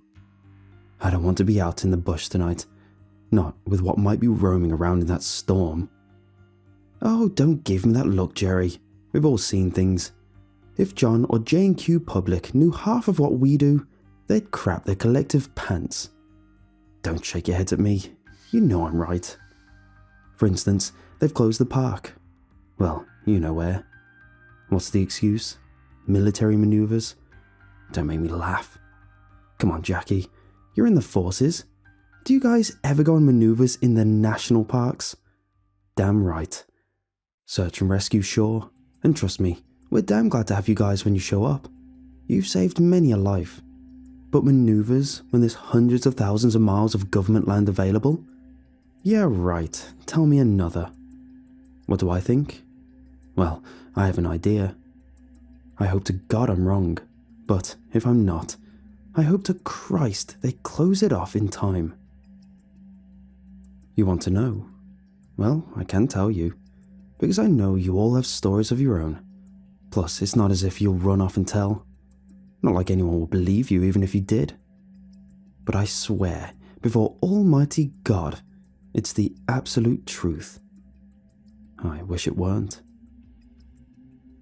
We like to believe that the world, with its bright lights and science, is sane and safe and knowable.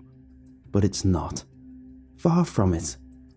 I know you guys who work in the city have seen some things too. Somehow though, when you work in the bush, you're more aware that there's more we don't know, don't want to know, than we let on. Some people who come into the park don't notice. They pitch their tents, pull up in their camper, look at the mountains, take pictures, hike a trail, talk about how nice it is, and go home, happy as clams. Others though, they sense it. Feel the power here. Most of the time, it's not a bad thing. But like any force, if you don't treat it properly, it'll give you one hell of a shock. Some of them leave pretty messed up, because they didn't have the right attitude, while others leave reinvigorated, reborn, because they hit the right place or had the right mindset. And some of them, hell, Some never leave at all. Okay, I'm getting there. It's not easy reliving this. It happened to someone I knew, Charlie. Just give me a minute, okay? Alright. This is what happened. I had just finished my Introduction to Wildlife lecture to some of the campers and was getting ready to go home. Some of the guys hack on them, but I don't. Yeah, I know, they show up in gas-guzzling SUVs and Winnebagos, but they stick to the planned campsites and don't cause trouble. And some come to the lectures and learn what the park system is about. And you know what? At least they're trying to make that connection. And I've seen some of them come back, and sometimes they've switched from SUVs to hybrids. So maybe they've learned something. You never know. The worst ones in my books are those who've watched Survivor Man. Figure they're the experts. Head out into the most inaccessible parts of the park, get lost, and then we have to rescue their silly asses. Or the idiots who climb a few rock walls in town and then end up hanging halfway off a mountain in the middle of winter. Anyhow, as I was saying, I just finished my lecture and was answering a few questions. About bears, I think. People are fascinated by bears. I always say the best way to observe a bear is from far away. You never know what one of those buggers will do, and you should never stick around to find out. Anyway, there was a tap on my shoulder and I turned around. It was Fred Richmond, a biologist with the ministry, and I hadn't seen him in forever. We shook hands and I asked him what in the hell he was doing on my turf. He grinned through his bushy beard and said he was going up the old logging road to one of the stations the ministry had set up to monitor air quality. Incidentally, he added, he also had some motion capture cameras there to record the amount of animal activity in the area. More specifically, bear. Since I'd been speaking of bears, how would I like to come and check it out? It's a delicate balance when it comes to people and wildlife here. Keeping people away from predators like bears and big cats is always tough. Tracking these animals' movements is one way to figure out how to keep humans from harm and vice versa. I said sure. Fred was always good company. It was early afternoon, a bright hot day, and I couldn't think of a better way to spend my time. Of course, I had no idea what I was getting myself into.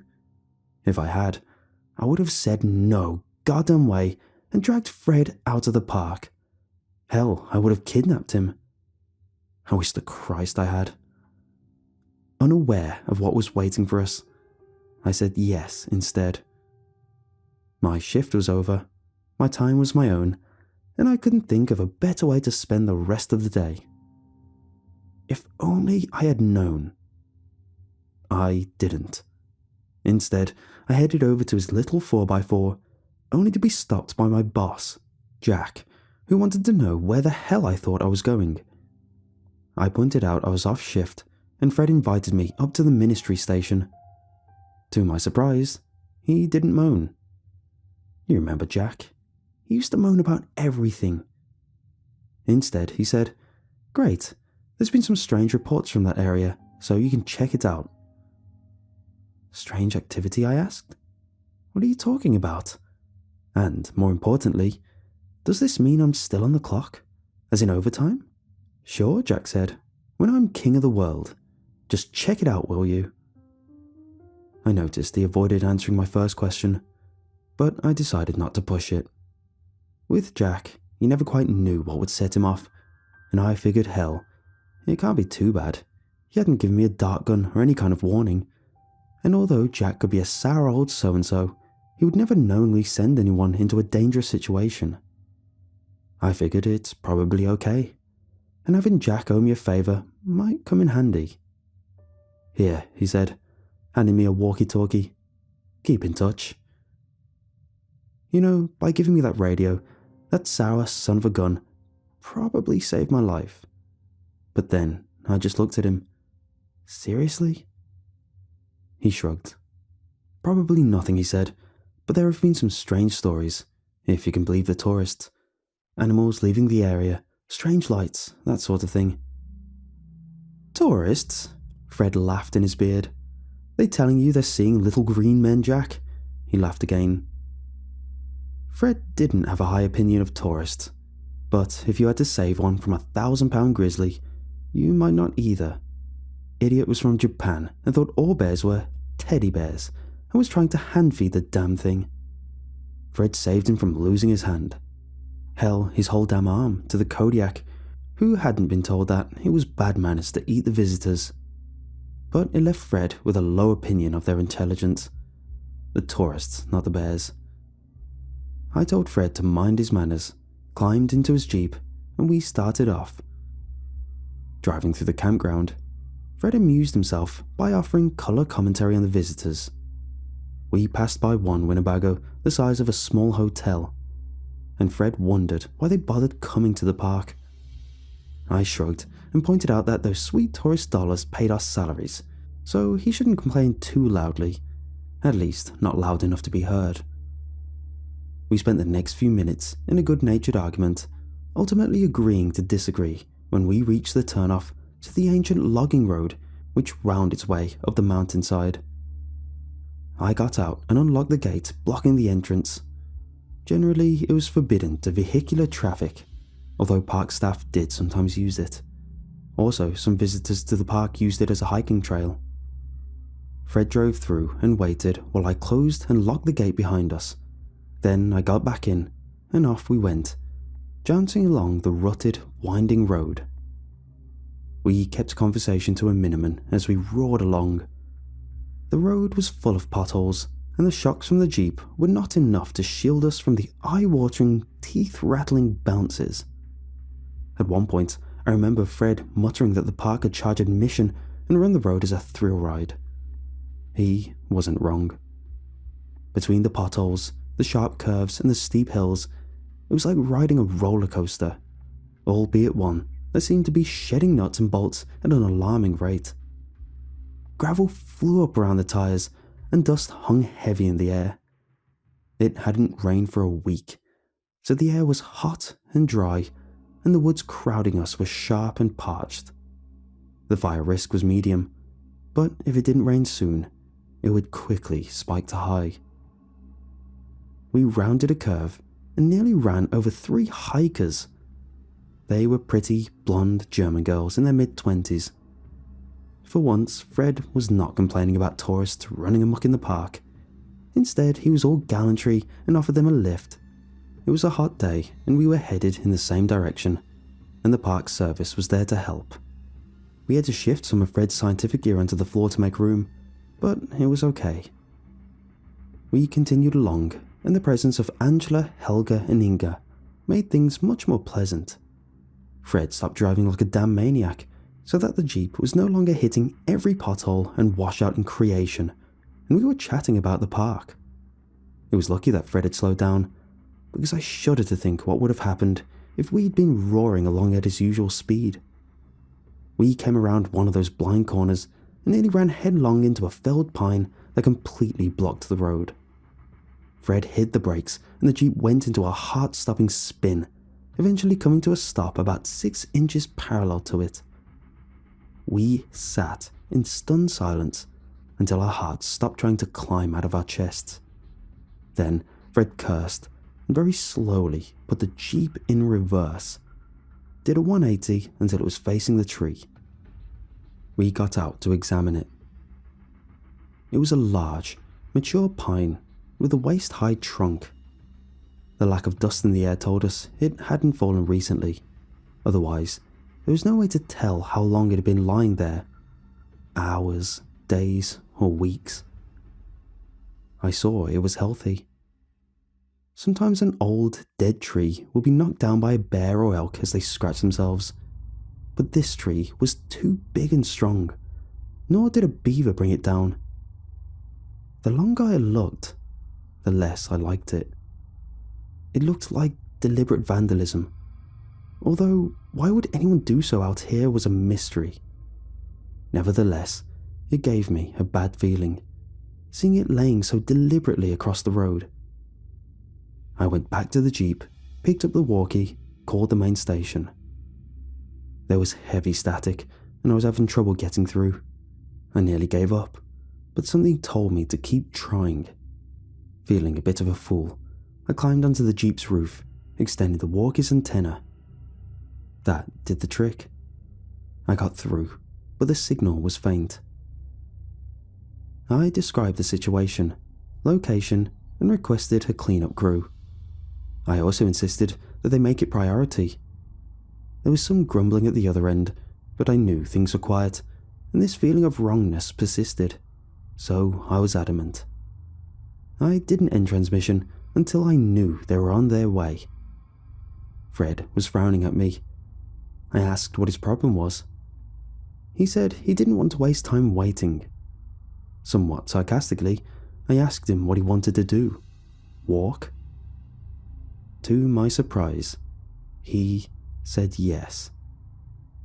Turned out we're only a couple miles away. I didn't much care for the idea of lugging all of Fred's equipment and said so.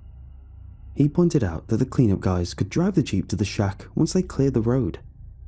We'd leave them a note and the keys in the car. I was dubious. Wasn't he afraid someone might steal the Jeep? The equipment was valuable. Fred roared with laughter. Who, he asked me, was going to swipe the Jeep? A bear? An elk? I replied that maybe whoever dropped the tree across the road might still be around. Fred clapped me on the shoulder with one of his meaty hands. No one else was around, he told me, and anyone dumb enough to try and swipe a ministry Jeep in the park wouldn't get far. I still wasn't totally convinced. Things still felt off, but I didn't want to spend the afternoon arguing with Fred. He could talk your ear right off. Besides, the girls were getting ready to head off, with or without us, and I didn't want them to head off alone. No, Jackie, they could have been 3 old hags of 85, and I would have felt the same way. I'm telling you, something felt wrong. It was obvious no one else noticed, but I did. We stuck a note on the steering wheel, asking the guys to drive the Jeep to the cabin once they clear the road. Fred added the enticement. Cold beer waiting in big letters. I asked if that was true, and he winked and opened the trunk. Inside sat a cooler with 2 4 inside. He pointed out that the guys didn't need to know they would be bringing the beer, did they?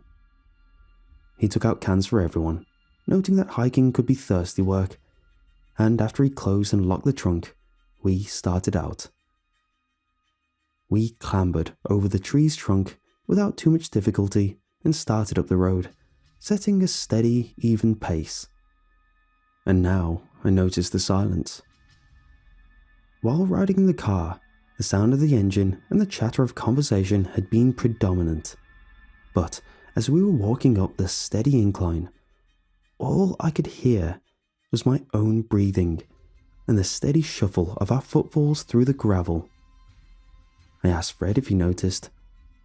He nodded, his face thoughtful. I suspect we were both thinking the same thing, wondering if a bear or big cat was prowling nearby. It's one thing to observe one of these predators from the relative safety of a car's interior, quite another to meet them face to face. We kept our thoughts to ourselves. No sense alarming the ladies. We walked for about 2 hours in the steadily thickening silence. I was just about to suggest we take a break when the road made a sharp, hairpin turn, and that's when we came upon him. It was a little kid, maybe 4 years old, tops. He was standing in the middle of the road, his thatch of blonde hair gleaming in the sun, with the kind of sweet, cute face that make most women and some men melt like sugar in the rain. He was dressed in a pair of denim overalls and had a white shirt and tiny running shoes. And he was covered in blood. He took one look at us, opened his mouth, and began to scream. We stood there, shocked into silence for a second. Then Fred ran towards him. Instead of allowing Fred to sweep him up in his arms, the kid turned and began to run up the slope of the hill, still screaming. We could make out some of his words. He was saying that the others needed help. Please hurry, help, help, help. The others? Of course, it made sense that a little kid wouldn't be out here on his own. His parents must be around somewhere, and hurt badly. It was astonishing how fast the kid could run, considering that, with all that blood, he looked like he had been injured. He disappeared over the crest of the hill, but we could still hear him. We took off in hot pursuit, Fred in the lead. The road dipped sharply down, and at the bottom, a horrific scene met our disbelieving eyes.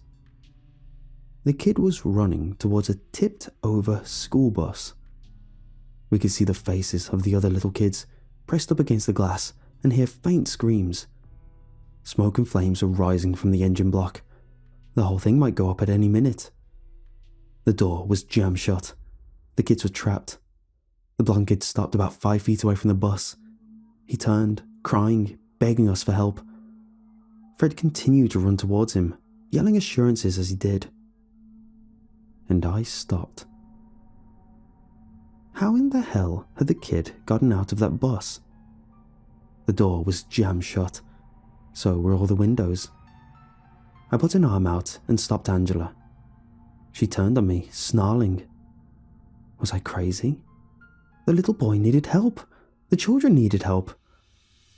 I shook my head. It was the middle of summer.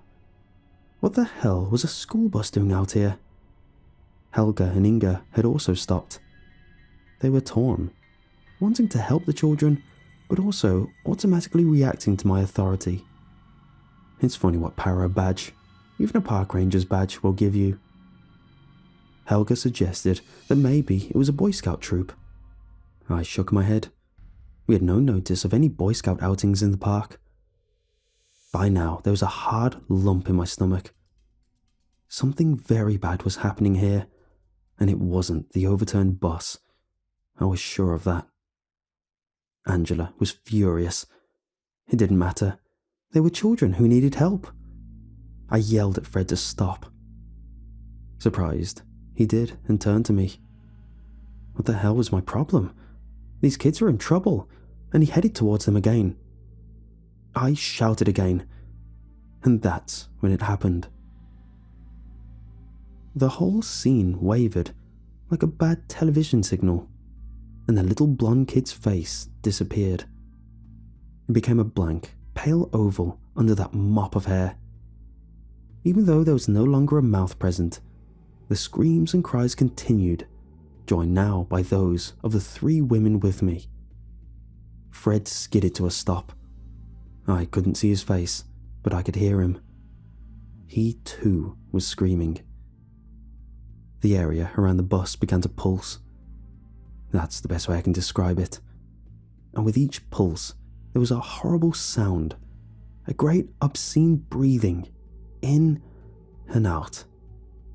A small black hole formed in the middle of the school bus and was drawing everything towards it with every inhalation, and I could feel myself being dragged towards that center with each breath. The scene was becoming scrambled, looking less and less like anything recognizable. Things were swirling around the hole as if it were a drain. One second it looked as if there was still a bus laying there. Next, it was as if there was just colored bits swirling around this invisible vortex. The best way I can describe it is as if there were a jigsaw puzzle that had been disassembled and the bits flung all over the place and were now circling around an open drain. The worst, though, was the kid thing.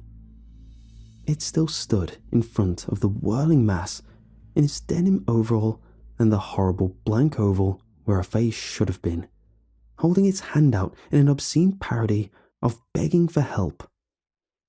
A high, keening wail came from somewhere in the vicinity of where its mouth should have been. The ground began to shake. Fred lost his balance, fell onto his face and began to slide. He looked like a fish on a line being dragged towards the center of that pulsing mass. He began to writhe and scream. I too fell face forward. I could feel myself being dragged along as if there were a line from my middle stretching to the center of that heaving, gasping mass. God only knows what would have happened when suddenly the cavalry arrived in the form of one of the cleanup crews driving Fred's Jeep, followed by a park service truck. I hadn't heard them driving up because the sounds by that thing, along with the still screaming kid creature and Fred's shrieks, were deafening. But I was unexpectedly grabbed by the ankles by two pairs of hands and dragged backwards to the safety of Fred's Jeep. They had already pulled the women into safety of that pickup truck that had been used to clean up the tree. They pulled me into the Jeep and were about to go after Fred. But it was too late. As we stared in horrified silence, Fred was pulled into the hole and disappeared. There was a final, slobbering inhalation, a high-pitched shriek, and the whole scene closed in on itself, shrank to a pinpoint, and then disappeared. The ground shook violently, and then stillness and silence. Fred was utterly gone. They never found any trace of him, or that a bus or any kids had ever been there for that matter. They closed off that area for 6 weeks. There was a special team from the military, NASA, every alphabet soup organization you could think of. Hell, I half expected Mulder and Scully to show up at one point. They went over that place with a fine-tooth comb. I have a feeling that they knew what they were looking for, and that this was not the first time this had happened. They interrogated us for weeks. I don't know what they expected me to tell them, but I would tell you this much. No one disbelieved me. I expected them to make me sign some sort of secrecy oath, but they didn't. I even asked one military guy, after the end of a long day of questioning, why not? He just looked at me and cracked a smile. The most cynical smile I think I've ever seen on another human being, and shook his head. Tell anyone you want, he said. Who's going to believe you? And then he picked up his briefcase and left. I'll tell you something else too. A new monitoring station went up in the exact spot where we saw whatever the hell it was. They say it's a weather station, and it does have one of those geodesic domes that house radar equipment. I have no doubt that if you were to go inside, that's what you would find.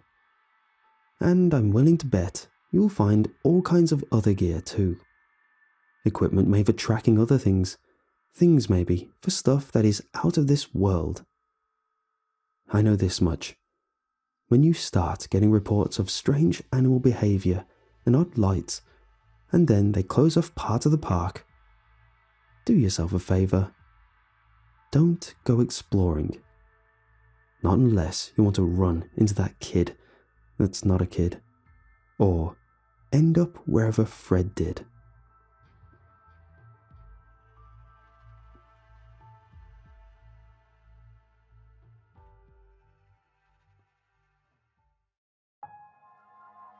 Don't trust the local news reports. The fog isn't the dangerous thing that they're telling us. The fog is what's saving us. I may sound crazy, but you have to listen to me. The fog is helping us, not hurting.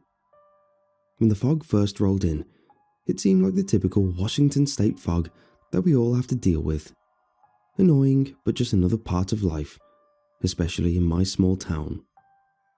It was a bit on the thick side for this time of year, but you know, what can you do? So, we all went about our daily normal routine in the normal fog in our normal lives, and everything was normal. Until it wasn't. No one knew that there was anything going on until the short snippets on the news started to appear. And after the first few, it was like a dam broke and the flood of local news reports came flowing in. Man brutally attacks and kills wife and children, seemingly intoxicated. Man used paint, blood and feces mixture to repaint entire house. No motive yet on the senseless house party multiple murder. Surviving victims claim assailant quote, wanted everyone's hair. Woman mutilated during meal at popular restaurant. Children report bus driver began to scream obscenities and laugh before crashing the bus. Woman arrested for painting side of popular structure with own feces. Horrific story of man who flayed own arm, wanted to see, quote, what was inside. Second man skinned himself, possibly inspired by the first. The news stories were endless, revealing more and more disgusting and depraved ongoings throughout my area. It took about a month, but one day my TV, phone, and strangely even email account were blasted with an emergency alert. This is an emergency broadcast sent alongside the usual Health Alert Network update system from the CDC. We have reason to believe that the recent disturbing actions and behaviours are the result of exposure to the thick fog that has permeated the region. It is highly suggested that all individuals in the area avoid entering the fog as much as possible. It would be best if all residents would stay within their homes until further notice. Please stay tuned for upcoming information within the next few days. I was floored when I read the alert, but also somewhat confused. I had been exposed to the fog multiple times, but hadn't been affected in any way similar to the news reports. What exactly was going on? I spent the next few hours after receiving the alert talking to friends and family, just making sure everyone was okay and if they were feeling off at all. Every person that I talked to said that they were going to stay home for the next few days and ride out whatever this was. I was secretly glad that my mom was going to stay home throughout the fog, but it seemed strange that most of my friends would do the same. Maybe it was just me, but fog causing people to lose their minds? Really? It just seemed ridiculous. Quite literally unbelievable, as I definitely didn't believe what they were saying. The news stories continued to flood in with various reports of mental derangement, but there were no further notice from the government or CDC after nearly a week and a half. Some people were starting to get really scared, while others were going stir-crazy being shut-ins and were defying the CDC suggestion to stay inside. After another week of nothing but horrific reports in online articles and on social media, the government released a new statement basically ordering people to not leave their homes under any circumstances. Some government people went door to door in hazmat suits, delivering food that, according to the attached note to my box, should last one occupant for 30 days. I tried to question the people who delivered my rations, as they called them, but they completely ignored me and continued on to the next house. 2 nights later, I was up around midnight, scrolling through the awful stories in my feed, when a sudden slam rang out from near the front of my house. I got up from the kitchen table and slowly made my way towards the window next to the door. I slid the blinds open a few inches and immediately recoiled when a blooded, growling woman slammed her body against the window for a second time. The woman's appearance was awful. Handfuls of her long brown hair were missing, revealing blooded bald patches. Her face was full of bloody scratches and her front teeth were chipped and broken. She snarled at me through the window as she threw her body against the window. I had no idea what was happening. Was she trying to get in? I rushed to my phone and dialed 911, only to receive a busy signal. I redialed and received the same sound. I muttered a quick, "Damn," and went back to the window, flipping the blinds open.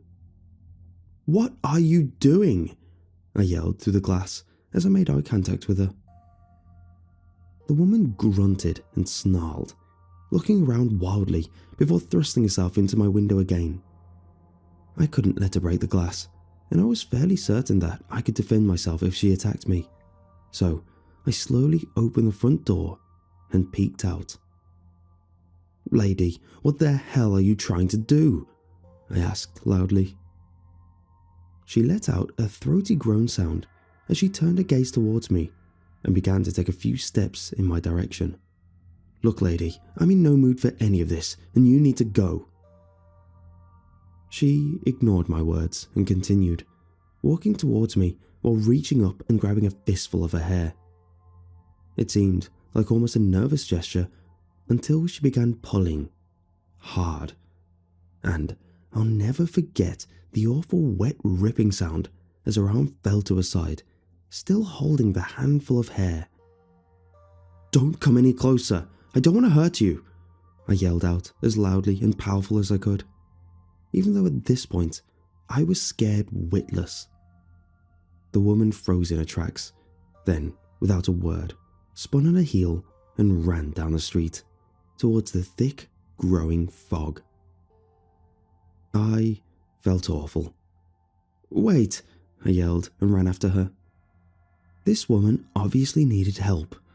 She was hurt, both physically and, obviously, emotionally, and I couldn't just let her run off into the night. I only had a brief hesitation on entering the supposed dangerous fog, but I could never forgive myself for not helping this person. And besides, I truly didn't believe what the government was saying, even though a very small twinge inside of me kept repeating, "It's dangerous," over and over. I was nearly down the street from my house, and the fog was incredibly thick. I could barely see 2 feet in front of me, so I was practically walking blind. "Excuse me, miss, are you okay?" I asked, continuing to cautiously walk forward. "I promise, I don't want to hurt you, I just want to help." After a few more steps, I heard a quiet sobbing sound coming from my left, so I did my best to walk in that direction. "Miss, are you there? I'm sorry that I scared you before, I really just want to help you." I continued to walk forward and utter reassurances until I could finally see her, crouched down, arms wrapped around her legs and her head buried in her knees. "Hey, are you okay?" I asked softly, and she looked up at me with tears streaming down her face. "What have I done? Why did I do this to myself? What's going on?" "I'm not really sure, to be honest. How about you come back to my place so that we can get you cleaned up?" I extended my hand and she accepted. I don't really remember anything, except for bits of, "Oh God, why did I do that?" she sobbed, and I cautiously put one arm across her shoulders to comfort her. "It's okay, none of us have any idea what's going on here. It seems like you're okay for now though, so let's just get back home and then we'll talk about what's next, okay?" I led the woman through the practically blinding fog, relying mostly on my sense of familiarity to get back to my home. The fog thinned a bit as we made our way down the street, but I still couldn't make out our surroundings until we literally reached my front porch. "This way," I gestured, and the woman followed me up the lawn and through the front door. Once we were safely inside of my living room, I turned to the woman and pointed down the hall to the bathroom. "You can go take a shower down there, and I'll leave out some clothes that might fit outside the door. There's already towels in there." The woman smiled at me, almost appreciatively, and I saw a softness behind her dirty, blooded appearance. "Thanks so much. My name is Rachel," she muttered, and I gave her a quick smile in response. "I'm Calvin. Go on and get yourself cleaned up while I make us some food." I waited until I heard the shower running before I moved into the kitchen and began to heat up a few cans of soup, keeping one ear towards the hallway, just in case. The woman was in need, but I wasn't yet ready to lower my guard around her. After about 10 minutes, the soup was cooling in their bowls on the kitchen table when Rachel made her way down the hallway. She looked much less deranged after the shower, with the blood removed and her wet hair covering most of the ripped out bald spots. She gave me a brief smile as she made her way to the table. "I can't remember the last time that I ate, but this smells amazing," she said, sinking down into one of the chairs. I took the seat across from her and tasted my own soup before sliding a bag of saltines towards her. "Look, Rachel, I know that this might be difficult, but I need you to tell me the last thing that you remember before. My voice trailed off from the question, and she picked up where I left off. Before I went crazy and ripped half of my hair out? I nodded briskly, and she continued. The last real thing that I remember was sitting on my couch and watching TV in my apartment, which I think is maybe like a 20-minute walk from here. I'm not too sure. I mean, yeah, I remember a few bits and pieces, like after I pulled out the first handful of hair, Her voice caught in her throat, and I started to reach my hand out to her, but she shook her head, so I pulled my hand back. Rachel took a deep breath and said, I only went outside for a few minutes, just to try call my cat. I know the news said to stay inside, but the fog was barely visible at my apartment, and Maya howls like a banshee if she can't go outside and play. Oh no, my cat. Tears filled her eyes briefly, and she shook her head, trying to clear them.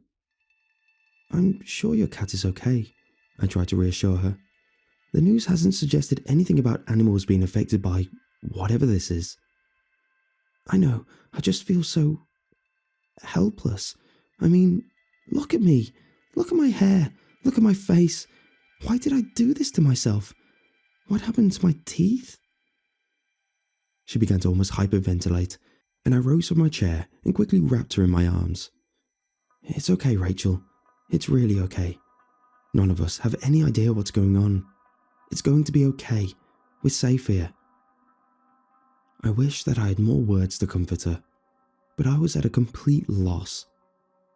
How did she go from being a completely deranged woman to a sobbing sane woman in my kitchen? Rachel stayed in my house for a few nights, but soon brought up returning to her own apartment. I don't think that would be such a good idea, I begun, but she interrupted me. What could be worse than this? She asked, gesturing towards the bald patches on her head and her broken front teeth. Look, I'm really not trying to speculate anything here, but don't you find it a bit odd that something happened to you outside of your own apartment, but once you made your way here, further towards and into the fog, you were somehow fixed? Rachel smiled at me softly and shook her head. You know that sounds insane, right? If the fog was as dangerous as the CDC says, couldn't the air or water or just something else be just as dangerous? I asked. Okay, but then, by your assumption, you're saying that the government doesn't want us to be cured of whatever is happening? She asked, incredulously. I don't know. I have no idea. All I'm saying is that you walked here, you were completely insane, and then I chased you into the fog, and you were suddenly cured. Rachel shook her head. I don't know. I can't explain any of this, really, but I don't know why, but I felt something akin to anger building up in my chest. Okay then, what about the CDC warning not to leave the house? Aren't you afraid to go back out there? She smiled at me and nodded, then shook her head. Look, the worst has already happened to me, so either I'm going to go insane again trying to get to my house, or I'm going to go insane here, wondering what's going on. There was nothing left for me to say after that. I had no choice but to watch sadly as she walked out of the door.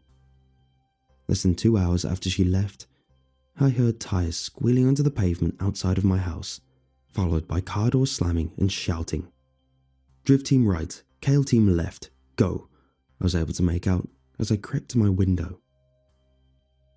I peeked through the blinds and saw 2 SWAT armoured type vehicles parked in the middle of my street. The occupants of the vehicles, decked out in full military gear, split off into 2 groups and began heading down my street in opposite directions. The group headed in my direction went to the house 3 houses down from me. I heard gunfire and some shouting, but continued to peek through the blinds as they moved to the house 2 doors down. The guns fired again, but this time I was able to make out what they said. Success, moving on. The armor-wearing men made their way into my neighborhood's house, and I dropped away from the window. I heard them breaking in the door, and then the shrill screaming of my neighbor along with her children crying. "Are you here to help us? We only went out once, I swear. We all stayed inside, just like they said." This was followed by gunfire and a shout of, "Failure, moving on." Before they had even exited my neighbour's house, I was already running towards the bathroom laundry basket where Rachel had left her bloody clothing. I quickly exchanged her old disgusting t-shirt for mine and then laid face down atop her discarded towels. When I heard the wood of my front door splinter and then burst, my only thoughts were of Rachel. I hope that she's safe somewhere. I hope that they don't find her. I heard and could feel the vibrations of the footsteps pounding down the hall, and I held my breath when they neared the bathroom. "Body all clear," one voice said, and another shouted, "Success, moving on." The footsteps thudded away, and after a few moments, and a few deep breaths, I allowed myself to sit up. It's only been a few hours since they raided my house, but now I'm seriously convinced. If your town is experiencing anything similar, or even if you just feel a little bit off, please go into the fog. I'm not sure if this is limited to my little town, but please, just listen to me. The fog isn't hurting people. It's saving them.